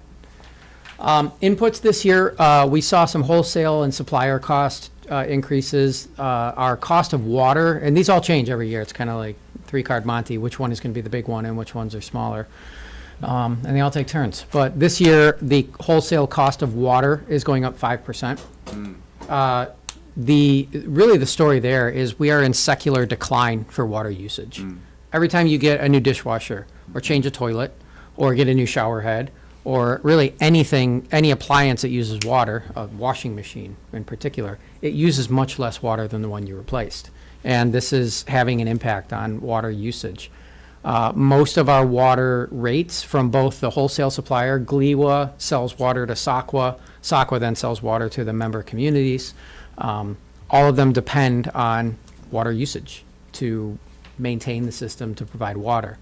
And the issue we have is that there's a lot of fixed costs that come with operating a water system. You have to have the infrastructure, you have to have the treatment capability, the distribution capability, the staffing, the administration, all of it, and those are fixed. So as water usage decreases, it's been difficult to continue to operate the system. So what we're seeing is Gliwa now has a 60% of the bill that, or the charge that Gliwa sends to Sakwa is fixed. They've increased that over time. Sakwa was a 10% fixed charge. They're moving to a 25% fixed charge to their member communities.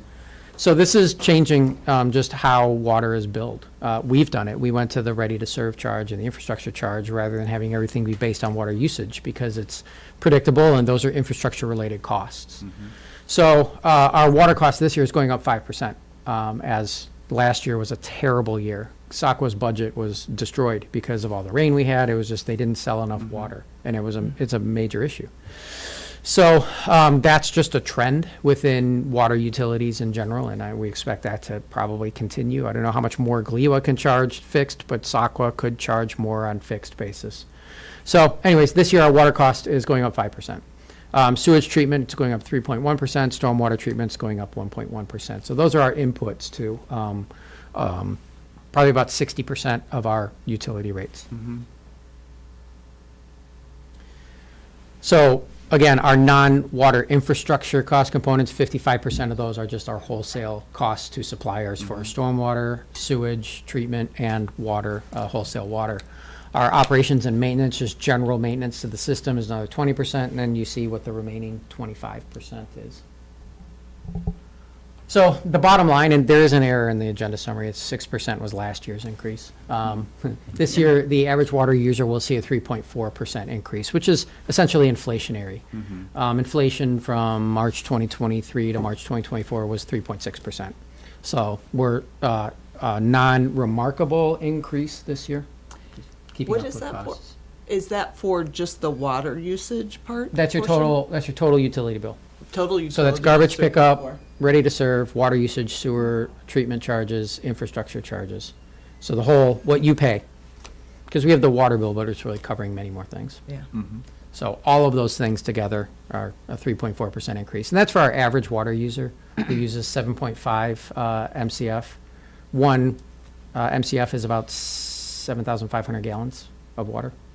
And who lives on a 57-foot lot, which is the average lot size for all lots in the city. Nobody actually lives on a 57-foot lot, so but that's the average. Water infrastructure, that's another big piece of this. We're finally getting ready to go on this project, so hooray, and also, oh boy, here we go. So a third of that is coming from, the funding is broken into 3 buckets for the water infrastructure upgrades. 1/3 from a property tax millage, 1/3 from the flat ready-to-serve charge, and then 1/3 from the front foot infrastructure charge that's also on the utility bills.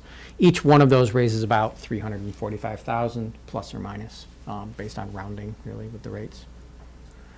Water infrastructure, we're beginning. Kensington is starting in July of 2025 of this year, so 2 months from now. We do have a drinking water revolving loan fund application in to accelerate the rest of the project. If that funding ever comes through, great. We'll continue to go for it year after year. So that's the summary for the utility bill rates. Cool. I'd be happy to answer any questions you might have. Any questions? No, my only question was about the 6% and the 3.46, but that was just a mistake, so. That was just last year's memo. That was just last year's. Yeah. So Mea culpa. it happens. So 3.46 annual increase on average. And we're maintaining our 1/3, 1/3, 1/3. Looks great. Great. All right, let's take a vote. Mayor, I move the resolution regarding, Please, motion. I said that out of order. all right, yeah, Mayor, I move that the resolution regarding the 2024 to 25 utility bills be adopted. Support. Let's take a vote. Okay. Commissioner Lenko? Commissioner Budnick? Yes. Commissioner Perry? Yes. Commissioner Schmier?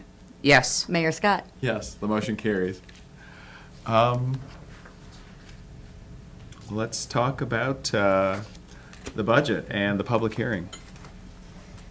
Yes, so tonight we are calling for the, scheduling the public hearing for the June 11 meeting and introducing the first draft of the budget. This is my favorite part of any city commission meeting of the year. It's the crowd's favorite as well. Exactly, you can see, crowd. Yeah. everyone stuck around for it. Thank you. Grab a pillow, get comfortable. You can return your chair to the It's reclined chair time. position if you like. But we have our annual budget review. So we set the public hearing tonight for June 11. We advertised that. The fiscal year 25 budget is available for review on the website. City of Pleasant, you're already yawning, come on. I haven't even started. Wow. I haven't even gotten to the charts yet. It's the AI, that's- I have charts, graphs, tables, figures.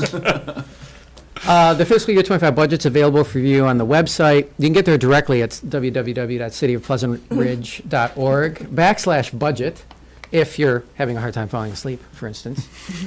But So I a QR code. Right. No QR code. Never gonna live this down. Jim's favorite time, and I'm yawning.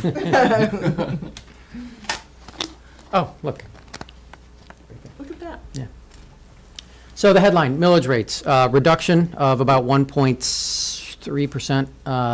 Last year, 21.9147. Local total millage rate proposed for 2024 is 21.6291 total mills. And this is how those break down. We did have a millage rollback, Headley rollback this year. We saw property tax revenue. We're expecting growth of 6.2%. due to new construction, in addition to our 5% tax revenue growth that's permitted by the state. Inflation was 5.1% last year for inflation purposes. Taxable value grew by 7.6%, so the millage rollback, rolling everyone else's millage down, means that our property tax grew less than our taxable value grew. And our taxable value grew at 7.6% because whenever a house or property sells, it becomes uncapped, and its taxable value goes equal to its assessed value. From there on, if it's owner occupied, the taxable, or if it's not, the taxable value of the property can only raise by the rate of inflation, or 5%, whichever is less. So benefits accrue to your tax bills as you stay in the house. Notable things to point out with our tax rates. Our library millage is .32 mils. We'll be talking more about that later on in the agenda. That millage is expiring after this tax year, so we will need to renew that. The parks improvement millage is at .12 mils. This is the last year, so that will drop off next year. You can see that one dramatically dropped from 2021 to 2022 when we started using some of our Parks and Recreation Endowment Fund to supplement what would have been property tax revenue. The police pension millage is working. We'll talk more about what the results of that have been as well. Looking forward, the two biggest upcoming things are pool operations and pool debt. We have, I think, 4 more years of those. So both of those will expire. The pool debt is just the bonds that paid to build the pool, so that will expire and go away. The pool operations millage, that's what runs the community center, the wellness center, and the pool. So that'll be a conversation we start to have more in upcoming years. When does that end? 2028. Okay. So again, what's our total millage rate done over time? Not much, bounced around a little bit, but we've been steady around that 21, 22 millage number since 2015, when we had to do the Headley override. You'll be hearing more about that. Ferndale's looking at a 4 mil Headley override. So that was just that was a result of the Great Recession. And I won't bore you about why the state of Michigan's local government finance system is guaranteed to require all communities to request Headley overrides over a sufficiently long period of time, but it is. And we faced that in 2014. So property taxes, when you write your painful or incredibly painful tax check every year, about 47%, so less than half of that, the property taxes that residents pay go to the city. 31% go to Ferndale schools. The county operating is 9%. The intermediate school district and community college are another 9%. And then transportation and metro parks, zoo, art institute, that's the other remaining 4%. Sure. Dropping like flies. Easy, guys. I'm gonna have to do an interpretive dance next year. We have an art council. We do. It's part of my plan. I always like to take a look and benchmark where we sit relative to other communities in the county. We know that, we have a property tax and we have a cost profile here to live in Pleasant Ridge. How does that compare? When you look at our local millage rate, we're right there in the middle of the pack. What you find is typically there's a few different profiles of community. So, for instance, Orchard Lake, Sylvan Lake, Huntington Woods, Pleasant Ridge, Lathrop Village. We're all heavily residential communities. We're all small to mid-size, really anywhere from 2,500 to 7,500 population. You might be able to throw Farmington and Rochester in that mix as well. They have downtowns a little more commercial than we do. And you can see that different communities have to charge property tax millages. It's like flying an airplane. You have to have wings and a flight crew and everything else to run a city. There's just things you have to do, and there's a cost to that. And also, in large part, non-residential supplements residential development in terms of property tax revenue. The cost of services for industrial and commercial development is lower, and the property taxes and revenue they generate helps offset what residents would have to pay. So if you have larger industrial or commercial tax base, then you can have lower tax rates because your residents don't have to cover the full cost of the services that the city has to provide. So that's why places like Huntington Woods, Clawson, Lathrop Village, you see we're all right there in that 20 to 25 millage rate grouping. And then that's why cities like Troy, Novi, Rochester Hills, they all fall down at that 10 millage rate because they have a lot more non-residential development to help carry the burden. Another interesting thing is median household income, and that's where there's kind of the 5 communities that are different than everybody else, and that's Birmingham, Pleasant Ridge, Huntington Woods, Bloomfield Hills, and Orchard Lake. Property tax revenue per person. Again, you can see Birmingham, Pleasant Ridge, Huntington Woods, Orchard Lake, we all cluster together. Very similar community profiles. Total revenue, this is property taxes and everything else. Again, it's the same thing, but this is where Birmingham pulls ahead with their downtown and some of their other non-residential development. Huntington Woods and Pleasant Ridge, we always hang out right next to each other.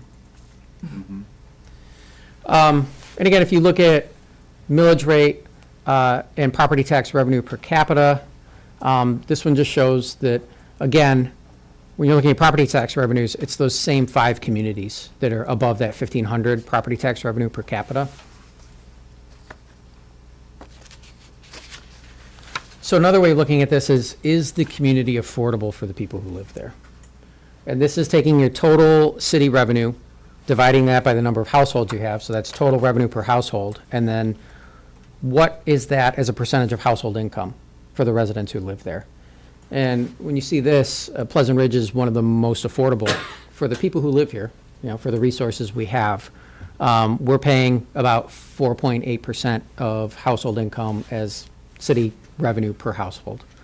And again, that's very similar to Rochester Hills, Keego Harbor, Orchard Lake, Huntington Woods is right there with us. So in terms of being affordable for the people who live here, we are. Like these. When you look at our general fund revenue adjusted for inflation over time, you can see that it's generally remained consistent around 3.8 million a year, adjusted for inflation. Dips and peaks for various reasons, but you can see the impact. We did that Headley override in 2014 for a reason, because you can see the impact that the Great Recession had on city revenues. And then this is just showing the percentage of general fund revenue by source. And really the picture here is, if you look at the orange bar, that's state shared revenue. And that's just gotten narrower and narrower. And then that's had to be replaced by taxes and special assessments. So, it's, that's a function right there of the state of Michigan kicking the can down to the locals. If you adjust what we got for state shared revenue from the state, in the late 80s, we were getting over $700,000 a year in 2024 dollars from the state. And now we're getting about $350,000. So that's $350,000 every year of lost revenue. And, that adds up. That's a notable impact. Property values, the green line is assessed property value. The blue line is taxable property value. You can see the impacts from the Great Recession and the housing crash and the late aughts. When you adjust taxable property value, the orange is adjusted to 2024 dollars. You can see the impact of that. It took, if we hadn't had that, our taxable property values would be 40 million higher than they are currently. And that's why we had to do the Headley override. Because the total revenue the city gets is taxable value times millage rate equals revenue. And in order to get the revenue we need to run the city, and we do it efficiently, but the property tax millage had to go up when the taxable value went down. It's just a simple. Just every 8 to 10 years, plan on it. Yep. It's been 10 years. Maybe another 10. But you can see it took a number of years. It took from 2008 until 2019, fiscal year 20, to get back to on an inflation-adjusted basis where we were. It was 12 lost years with that property tax revenue.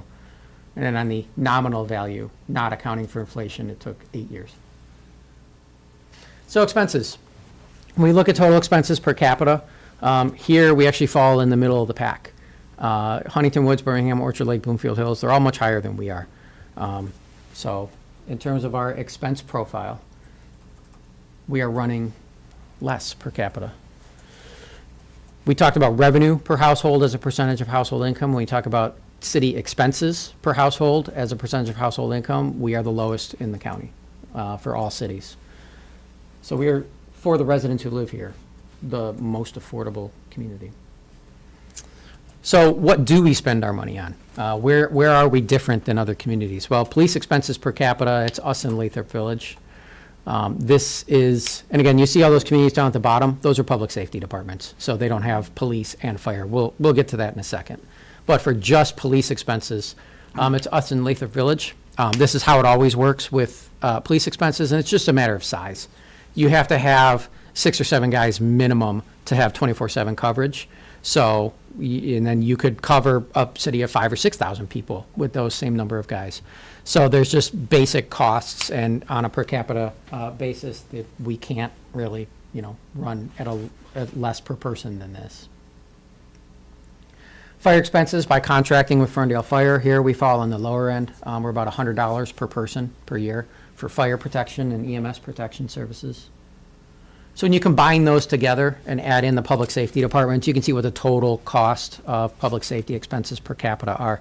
And again, here we fall pretty much in the middle of the pack. I don't know what Bloomfield Hills has, but I'd like to see their stations. Did they get the money $15 for it? million That's what I was from gonna the state. Yeah, right. Yeah, that must be them spending that. Yes. Yeah. Parks and Recreation, this is another one. So I always like to say, own a pool. It's a hole in the ground you throw money into. And this chart is proof of that. And we love that. But we love it. Incidentally, Rochester Hills and Troy both have pools. Rochester Hills has a lake with a beach, but Troy definitely has a pool. Yes. Pension. This is another major issue that we've been addressing since 2017 with increasing force due to the police pension millage. So you can see the results. 2022 to 2023, we had a very bad year in the market in 2022. As interest rates were raised, the market did very poorly. 2023 was a good year in the market, so once we get our actuarial report from MERS, we expect to see a notable increase this year in our pension funded level. So it's working. The blue line is a police pension funded level, and all of that police pension funding from that 1.26 mil millage is going into shoring up the police pension.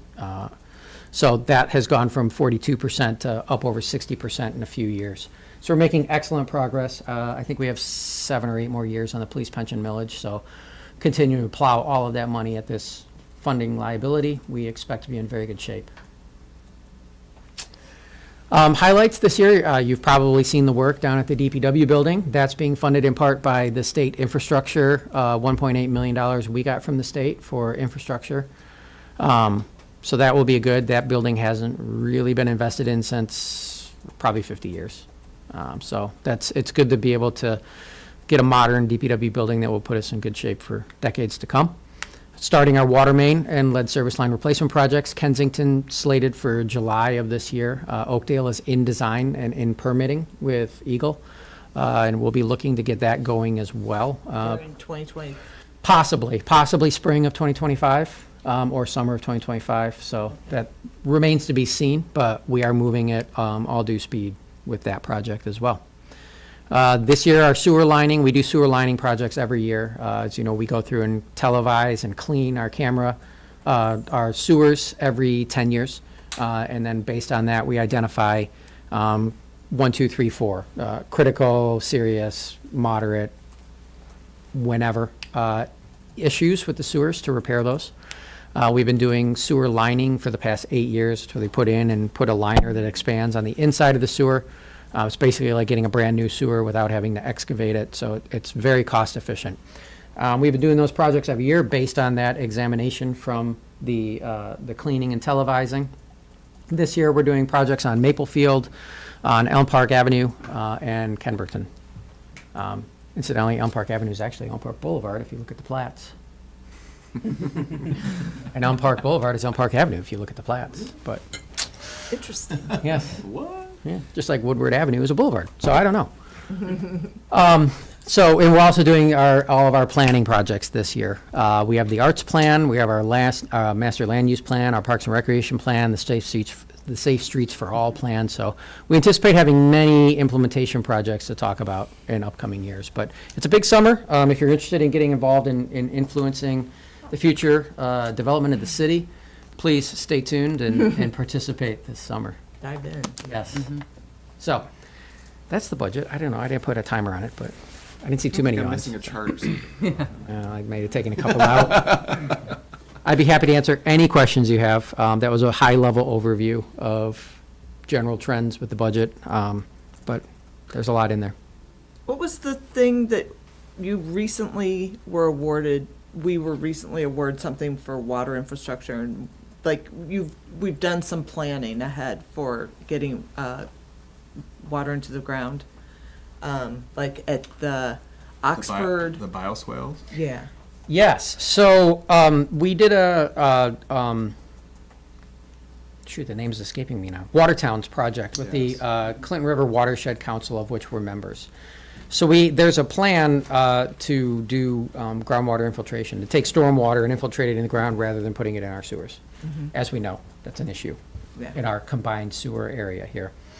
We're pursuing a grant through the federal EPA. It's a zero match grant. So it could be a way of implementing these at no cost to the communities. So we're in the very early stages of doing the grant application. The Oakland County Water Resources Commission is leading the grant through the GWK Drainage District. So we're looking to implement stormwater infiltration projects throughout the entire GWK area. So yeah, that might be a way. One of the projects was at Oxford, the Horseshoe, Oxford and Cambridge. That's That's a a great very wide intersection that doesn't need to be.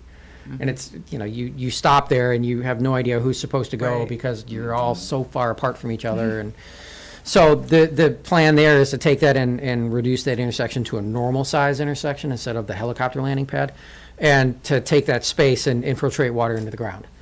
We have some projects planned for the City Hall parking lot to infiltrate water in this parking lot, and then using some of the boulevard islands to do rain garden and infiltration there, because that's a natural place that we have space that's easily available to put in rain gardens that hopefully will beautify the space as well as get water into the ground. So we will be applying for that.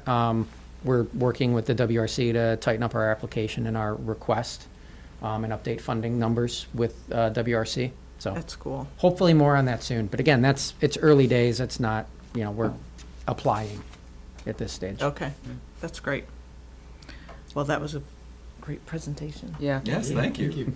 Sure. I was just gonna say that it was listen, I'm not Chris, I'm not, I love the graphs.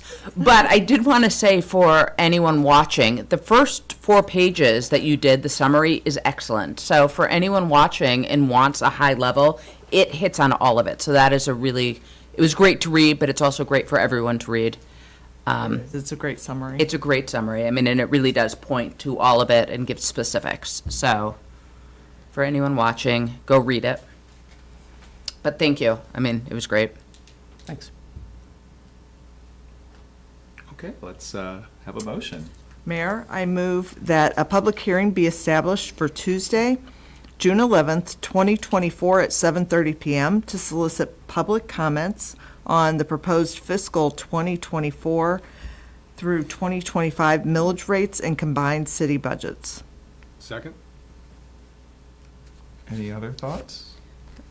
One last thought. Last year, we did do a coffee with commissioners, just casual meeting where people could come and ask questions about the budget. We are planning on doing it this year. We're still finalizing the date, so keep an eye out on Facebook and the city website once that is set. It will be in the next couple weeks, and then we'll just be available to answer any questions. Yes, thank you. All right, may we have a vote? Commissioner Perry? Yes. Commissioner Lenko? Yes. Commissioner Budnick? Yes. Commissioner Schmier? Yes. Mayor Scott? Yes, the motion carries. On to the library contract extension with Huntington Woods. Thank you. We have been partners with Huntington Woods for well over 2 decades now for library services.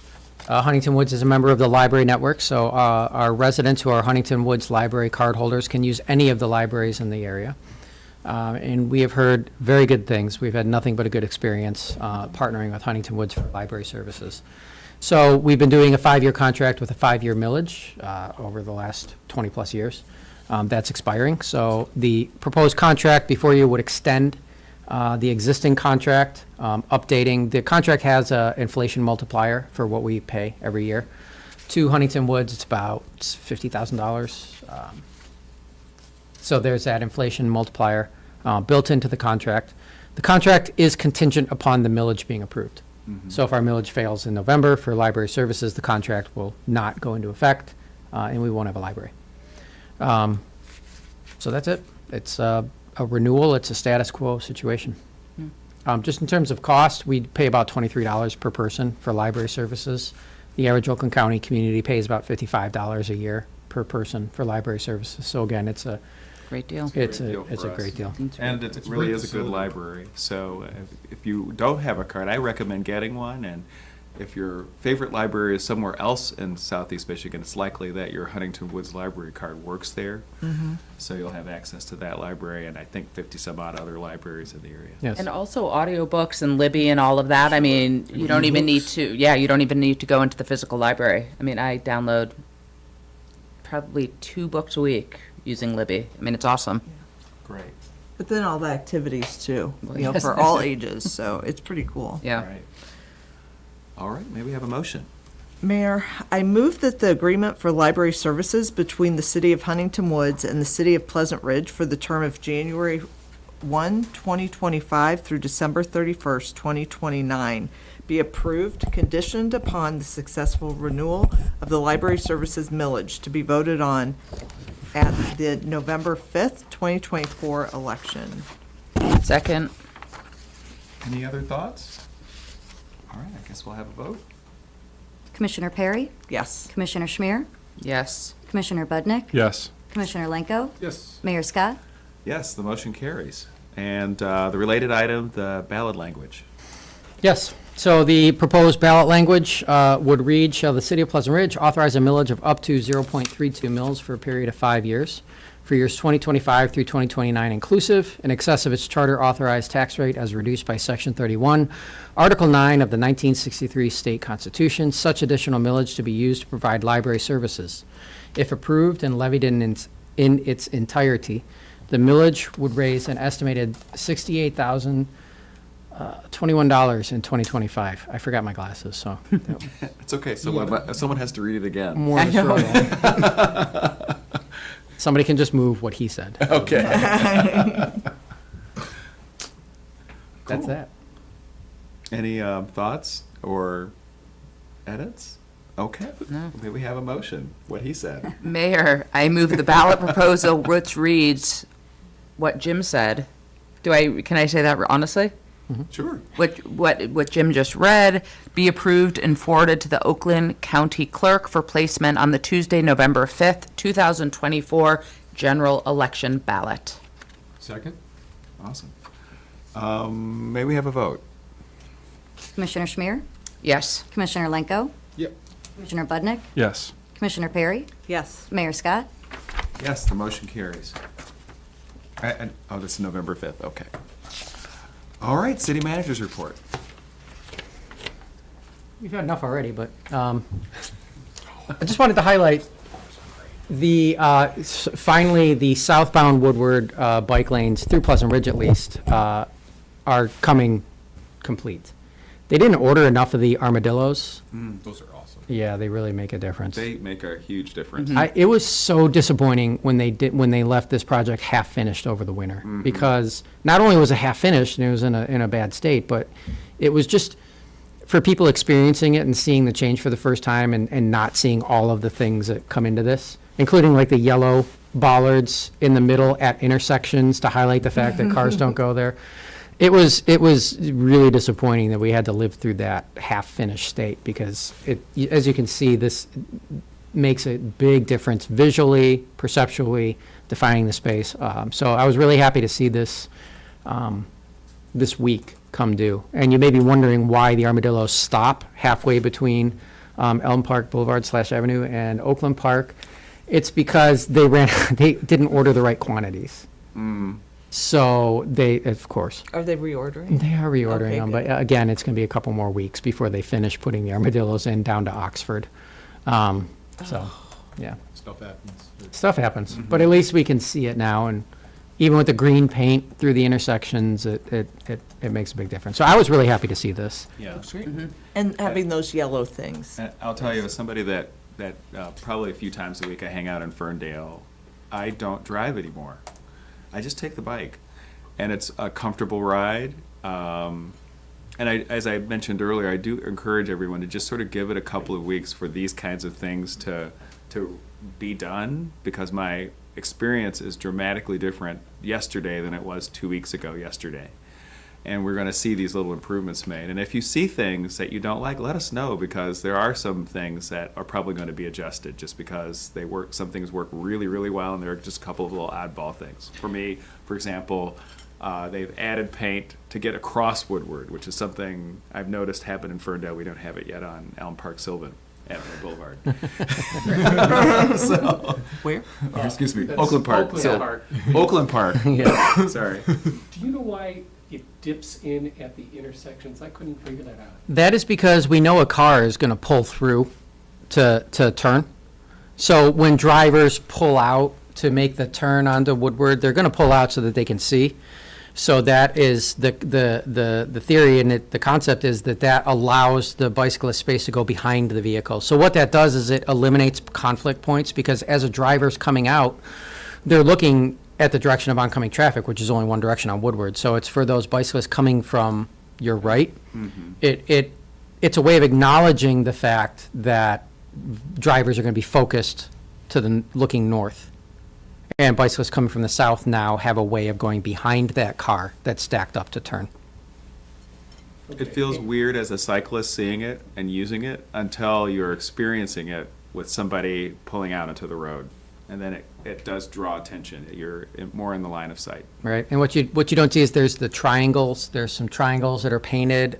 That is the stop location where the cars are supposed to pull up to. So.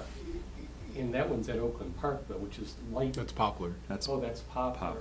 That's Elm. That's Elm, actually. Oh, you're I'm right. counting. Yep, Yeah. yep. So we don't do that where there's a traffic light, or? Correct. Okay. Because Oakland Park, there's no turn on red, for the reason of Right. that. That's where Yeah. I was headed. Yeah. Good. And the other thing I would note is I walked down to Ferndale along Woodward to meet up with, they were one of the Safe Streets for All consultants. We met for lunch before the meeting last week. It's much nicer walking on the sidewalk I now. bet. Regardless of if nobody ever uses the bike lanes. The point is claiming more people space, claiming more of that buffer between where you are on the sidewalk and the moving traffic, that extra 12 feet. Just in terms of, the cars coming by, the noise, everything from it. It's much more, it's more pleasant to be on the sidewalk now for people. So, this is a long-term vision. The Ferndale bike lanes feel much better now than they did. But again, that's just, we bought the property, we're claiming the space. There's work to be done. There's work to be done here. And we're going to be working on it. But this was the hardest step, getting MDOT to give that space from vehicles to people. Now we can work on, making it nicer over the coming years. So. That's great. Thank you. Yeah, Yes. thank you. Do I have anything else? Oh yeah, Kensington Water Main. Just a little more detail on this. July 15th start date. By mid-August, about a month, the new water main installation should be complete. Another month from mid-August to mid-September to do all the service line replacements. Restoration will follow. There will be a resident information meeting for Kensington residents on Wednesday, July 10 at 6:30 at Fort Ridge. We will be getting letters out very soon to all the Kensington residents, because we also have to get agreements. We have to get agreements in place with them for them to allow us to do the private side lead service line replacement from the sidewalk into their house. So more information is going to be going out soon, but we've just been finally got the schedule from the contractor and getting pre-con meetings and everything else scheduled. So we're getting ready to start this push as well. So That's exciting. it's It is. exciting. I can't wait till we try to turn valves. valve? Yeah, It's gonna go great. it's going to be great. It's gonna go great. All right. But it is good. It's good to start the journey. Yeah. Did you want to talk about the Safe Streets for All thing? We had a meeting last week. It was an opening meeting. The Safe Streets for All grant is another regional initiative that is in place. 8 communities from Berkeley down to Oak Park, across to Hazel Park, and then up to Madison Heights. It's basically surrounding Royal Oak, who didn't respond. Looking at, the Safe Streets for All program offers implementation grants through the Department of Transportation, through the Transportation Funding Bill. The City of Detroit got $28 million for improvements. So it's a great way. I mean, it's anywhere from 15 to 25 plus $1 million grants. So the first step is doing a plan that meets the Safe Streets for All criteria. And then once you have that, you can apply for implementation grants. So for instance, Woodward, implementation could be something those grants could be something we could use for version 2 of the bike lanes, to address, some of those, to make it better. So, it's making streets, it's a vision, it came out of Vision Zero, which was Bloomberg's thing for New York City, eliminating all road fatalities. So it's for all users, making streets better for all users, drivers, bicyclists, pedestrians, transit, freight, all of those. So it's a holistic approach. So that was the first event we hosted here last week. There will be other events as they develop the plan and work on that going forward in other communities, other of the participating communities. So we'll get the word out about those as well. It was cool because it was very digestible and very easy to give input. Right. So we're working with Tool again. They're the ones who we've been working with on a lot of these. They're fantastic for Yeah. multimodal transportation. Yeah, and it was a great opportunity for people there really to just express their concerns. I mean, they had stickers and people were writing notes, and you really, they're looking for input. So for everyone who didn't attend, come to the next meeting because they really are looking for input. This is a good time to have your voice heard. And they also talked and really engaged with people. They had a lot of very knowledgeable people there who you could, ask questions and kind of have a dialogue with, so you could figure out what it is you do want. So it's nice. Yeah. Thanks. Any questions on anything else happening around town? Can't think of anything. All right. Any other business? No? For Buy Your Foundation tickets? Yeah, auctions this weekend. Auctions this Saturday, the 18th. There are about 50 tickets left. So is buy what I'm them. hearing. It will sell out, and then, It will sell out. Awesome dinner, open bar, lots of good items. yes, great Lots and auction lots. items. Yes, So- this year we had a big push on the street baskets, and we have a basket from every single street in the city. So it's very exciting. exciting, plus more. Yeah. And, some of them are such big baskets, they're being divided, so. Yes, Wellesley. I think Wellesley's one. Yeah. And the proceeds are helping the foundation is funded the kitchen upgrade at Four Ridge, which is complete. If you haven't And seen it, beautiful. Yeah, stick and your looks head in and great. have a look. If you've not gone to go to see it yet, just go see it. It's fantastic. Yeah.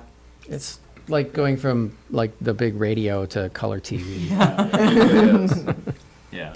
A flatty. I will mention, we got a note from Oakland County Health Network. They've put together a proclamation for this month being Mental Health Awareness Month.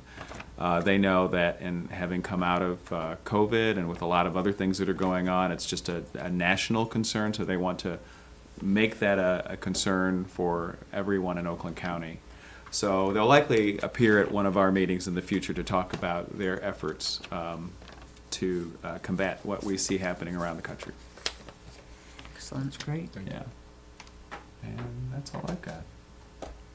Anything else? Somebody would like to close us out? Mary, move we close the meeting. Awesome. Second. All in favor? Aye. We are done. Thank you, everyone. Yeah.